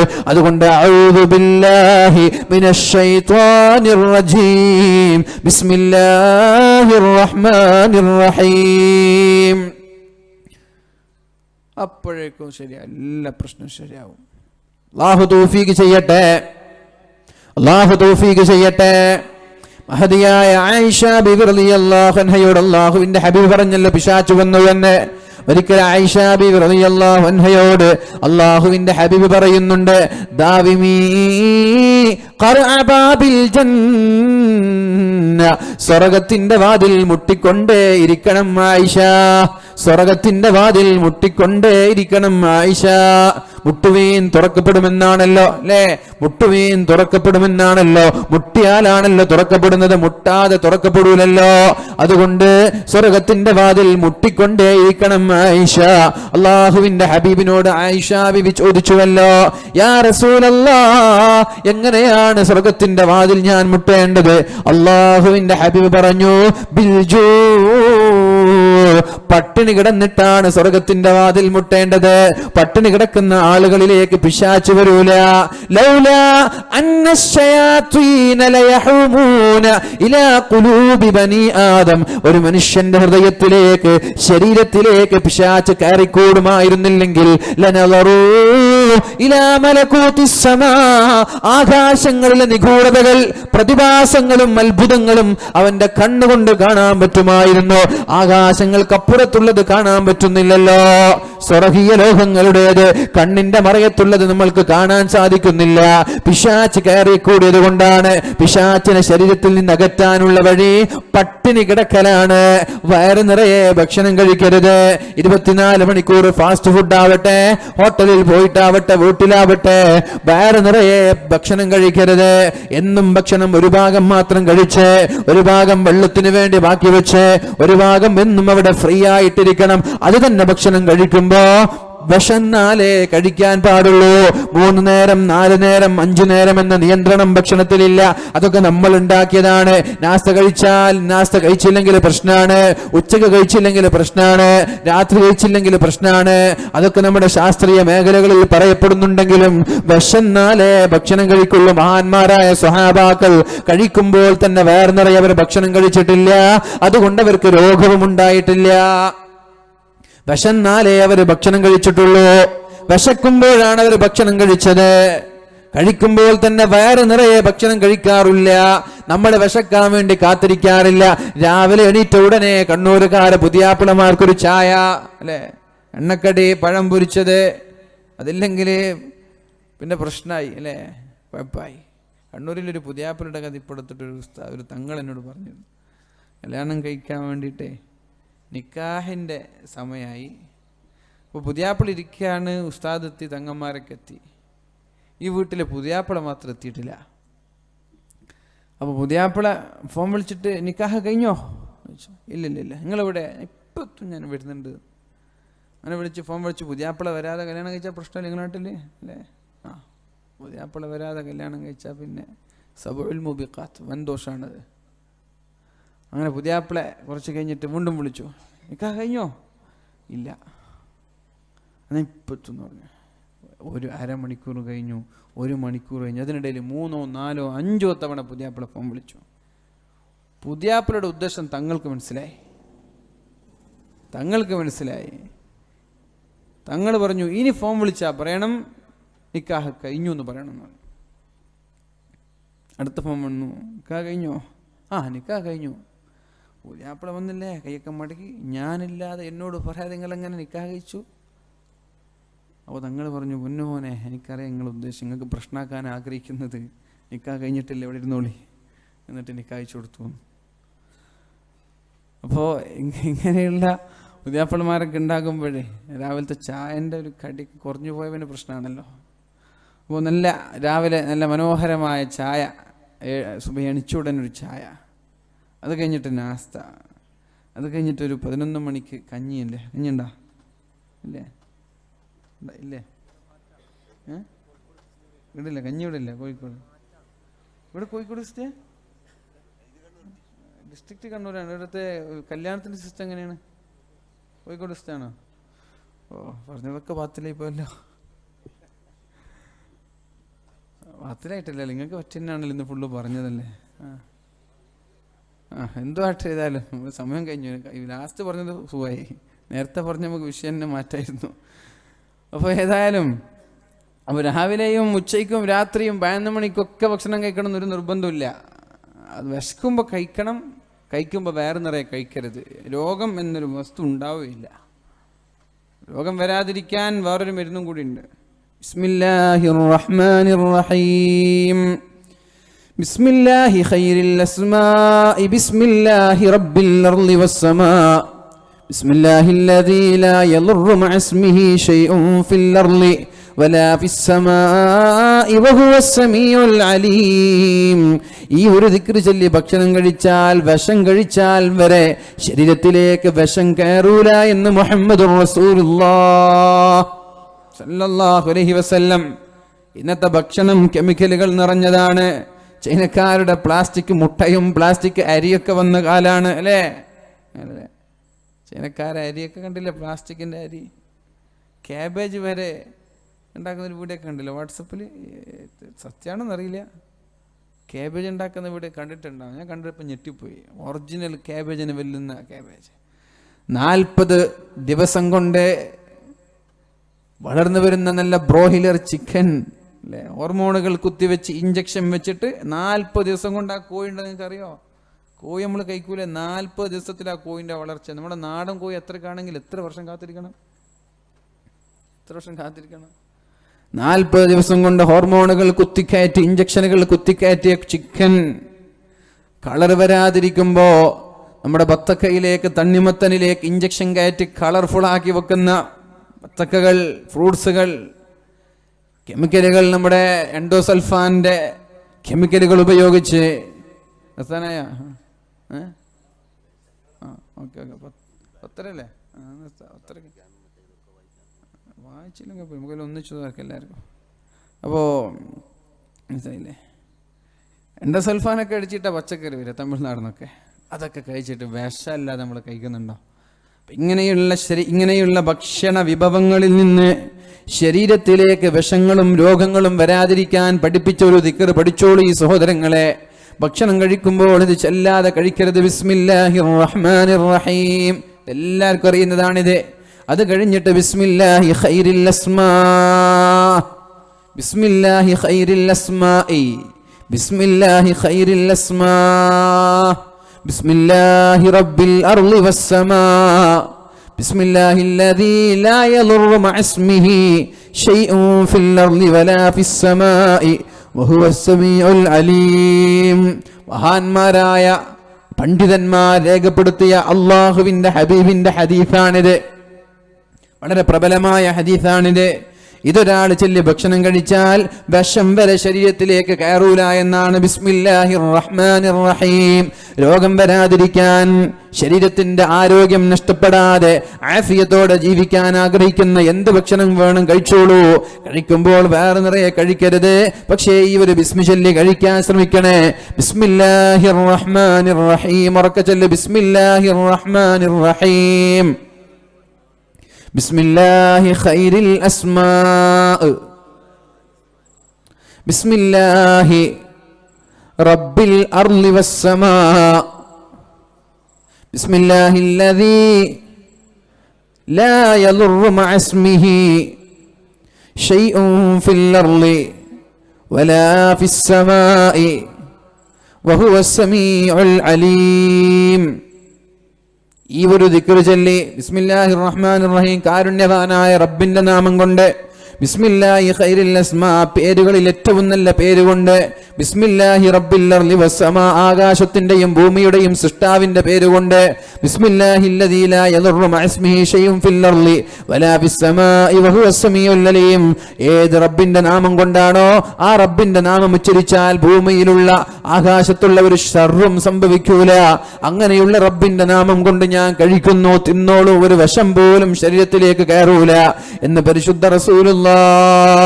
ഇത് കഴിച്ചിട്ടാണ് മഹാനായ ഖാലിദ് ഇബ്നു വലീദ് റളിയല്ലാഹു അൻഹു വിഷം കുടിച്ചത് എന്ന് ഹദീസിൽ കാണാം. എന്ന് പറഞ്ഞ് വിശ്വാസമില്ലാതെ വിഷം കുടിച്ചാ അപ്പം മയ്യിത്താവും. ഖാലിദ് ഇബ്നു വലീദ് റളിയല്ലാഹു അൻഹു കുടിച്ചു എന്ന് പറഞ്ഞിട്ട് കുടിക്കണ്ട. നിങ്ങൾക്ക് വിശ്വാസം ഉണ്ടെങ്കിൽ കുടിക്കൊന്നാവില്ല. അത് വിശ്വാസം പോലെയാണ്. 100% നിങ്ങൾക്ക് വിശ്വാസം ഉണ്ട്, ഉറപ്പാണ്, ഒരു ചുക്കും സംഭവിക്കില്ല. ആ ഒരു വിശ്വാസം കൊണ്ടാണ് മഹാനായ ഖാലിദ് ഇബ്നു വലീദ് റളിയല്ലാഹു അൻഹു ജൂതന്മാര് വിഷം കുടിക്കാൻ പറഞ്ഞപ്പോൾ വിഷം കുടിച്ചിട്ട് ശരീരത്തിലേക്ക് പറ്റാതിരുന്നത്, വിഷം ശരീരത്തിലേക്ക് തട്ടാതിരുന്നത് അവരുടെ അചഞ്ചലമായ വിശ്വാസമാണത്. അല്ലാഹു തൗഫീഖ് ചെയ്യട്ടെ. ഞാൻ പറഞ്ഞു വരുന്നത് മഹദിയായ ആയിഷ ബീവി റളിയല്ലാഹു അൻഹയുടെയും അല്ലാഹുവിന്റെ ഹബീബിന്റെയും ഇടയിൽ ഇടയ്ക്കിടെ അസ്വസ്ഥതകൾ, സൗന്ദര്യപ്പിണക്കങ്ങളൊക്കെ ഉണ്ടായിട്ടുണ്ട്. പക്ഷെ ആ സമയത്തൊക്കെ വളരെ രമ്യമായ രീതിയിൽ, വളരെ മനോഹരമായ രീതിയിൽ പ്രശ്നങ്ങൾ ഉണ്ടാക്കാതെ, ഒരു അടിപിടിക്ക് അവസരം നൽകാതെ അല്ലാഹുവിന്റെ ഹബീബ് വളരെ ഭംഗിയായിട്ട് അതിനെ പരിഹരിക്കുകയാണ് ഉണ്ടായത്. അതിന്റെ പേരിൽ പ്രശ്നങ്ങൾ കുടുംബത്തിലോ നാട്ടിലോ ജനങ്ങളെയോ അറിയിക്കാതെ, ഉമ്മമാരെ അറിയിക്കാതെ അല്ലാഹുവിന്റെ ഹബീബ് തന്നെ എല്ലാം വളരെ രമ്യമായി പരിഹരിച്ചിട്ടുണ്ട്. അതുകൊണ്ട് വീട് സ്വർഗമാക്കാൻ നമ്മൾ ആദ്യം ശ്രമിക്കേണ്ടത് എങ്ങനെ സൽസ്വഭാവിയായിരിക്കണം ഭാര്യയും ഭർത്താവും. يوم لا ينفع مال ولا بنون إلا من أتى الله بقلب سليم. അള്ളാഹുവിന്റെ കോടതിയിൽ സമ്പാദ്യങ്ങളും മക്കളും ഉപകരിക്കാത്ത ഒരു കാലം വരാനുണ്ട്. അവിടെ രക്ഷപ്പെടുന്നതാരാ? ഇല്ലാമൻ അത്തല്ലാഹ ബിഖൽബിൻ സലീം. നല്ല സ്വൽസ്വഭാവമുള്ള ആളുകൾക്ക് രക്ഷപ്പെടാൻ പറ്റുള്ളൂ. സൗന്ദര്യമില്ലാത്തതിന്റെ പേരിൽ വിവാഹമോചനങ്ങൾ ഇവിടെ നടക്കാറില്ല. സമ്പത്തില്ലാത്തതിന്റെ പേരിൽ വിവാഹമോചനങ്ങൾ നടക്കാറില്ല. നല്ല സുമുഖന്മാരായ പുതിയാപ്പിളമാരെ ഉപ്പമാര് കൊണ്ടുപോയി കാണിച്ചു കൊടുത്തിട്ട് അതിഷ്ടപ്പെടാതെ എന്തെങ്കിലും കോന്തന്മാരുടെ കൂടെ ഒളിച്ചോടുന്ന പെണ്ണുങ്ങളില്ലേ, കാണാനൊരു ലുക്കില്ലാത്ത, ഒരു സൗന്ദര്യമില്ലാത്ത ആഫ്രിക്കക്കാരെ പോലെയുള്ള ഏതെങ്കിലും തമിഴന്മാരുടെ കൂടെ ഒളിച്ചോടുന്ന ആളുകളില്ലേ. സൗന്ദര്യം കൊണ്ട് ഇവിടെ വിവാഹമോചനങ്ങൾ നടക്കാറില്ല. പെണ്ണിന്റെ സൗന്ദര്യം പോരാ, ഭർത്താവിന്റെ സൗന്ദര്യം പോരാ, സമ്പത്തില്ലാത്തതിന്റെ പേരിൽ നടക്കാറില്ല. 1400 വിവാഹമോചനങ്ങൾ ഗൾഫ് രാജ്യങ്ങളിൽ നടക്കുന്നുണ്ട് എന്ന് അറിയാൻ സാധിച്ചു. എന്തിന്റെ പേരിലാണ് നടക്കുന്നത്? സ്വഭാവ ദൂഷ്യമാണ്. ഭർത്താവിന്റെ സ്വഭാവം പോരാ, ഭാര്യയുടെ സ്വഭാവം പോരാ. അതുകൊണ്ട് എല്ലാവരും സ്വന്തം സ്വഭാവം നന്നാക്കി. സ്വഭാവം നന്നായാലേ സ്വർഗം കിട്ടുള്ളൂ. സ്വഭാവം നന്നാവാത്തവന് സ്വർഗമില്ല. വീട് സ്വർഗമാവണമെങ്കിലും രണ്ടുപേരുടെയും സ്വഭാവം നന്നാവണം. അള്ളാഹു തൗഫീഖ് ചെയ്യട്ടെ. ഞാൻ എന്റെ വാക്കുകൾ വിസമ്മതിക്കുകയാണ്. നമ്മുടെ ദാമ്പത്യ ജീവിതം അള്ളാഹു ഖൈറിലാക്കട്ടെ, കൺകുളിർമയുള്ള മക്കളാക്കട്ടെ. മക്കളില്ലാത്ത ഒരുപാട് ആളുകൾ പല സ്ഥലങ്ങളിൽ ദുആ കൊണ്ട് വസിയത്ത് ചെയ്യാറുണ്ട്. ഇന്നലെ ഒരാൾ ദുആ കൊണ്ട് വസിയത്ത് ചെയ്തു. മാലിക് ദിനാർ തങ്ങളുടെ മണ്ണിൽ വെച്ചിട്ട് 17 വർഷമായി. അള്ളാഹുവേ മക്കളെ നൽകണേ അല്ലാ, മക്കളെ നൽകണേ അല്ലാ. മക്കളില്ലാതെ നീ പരീക്ഷിക്കല്ല റബ്ബേ. 35 വർഷമായി കല്യാണം കഴിഞ്ഞിട്ട് മക്കളില്ലാത്തൊരു സഹോദരൻ ഈ അടുത്തൊരു നമ്മുടെ തൊട്ടടുത്തുള്ളൊരു നാട്ടിൽ വെച്ച് ദുആ ചെയ്യാൻ പറഞ്ഞു. അല്ലാഹുവേ മക്കളെ നൽകണേ അല്ലാ. ഒരാളെയും മക്കളില്ലാതെ നീ പരീക്ഷിക്കല്ല റബ്ബേ. നൽകിയ മക്കളെയൊക്കെ നീ മാതാപിതാക്കൾക്ക് ഉപകരിക്കുന്ന മക്കളാക്കണേ അല്ലാ. ഇന്നലകളിലൊക്കെ വാട്സപ്പിലും ഫേസ്ബുക്കിലും സോഷ്യൽ മീഡിയകളിലൊക്കെ കാണുന്ന മാതാപിതാക്കളുടെ കണ്ണീര് കുടിക്കുന്ന മക്കൾ തരുന്നതിനേക്കാളും നല്ലത് തരാതിരിക്കലാണ് റബ്ബേ. അല്ലാഹുവേ നീ ഞങ്ങൾക്ക് നൽകിയ മക്കളെ ഖൈറാക്കണേ റബ്ബേ. സ്വാലിഹീങ്ങളായ മക്കളെ നൽകണേ അല്ലാ. നിന്റെ ശർറായ വിധിയിൽ നിന്ന് നീ കാക്കണേ അല്ലാ.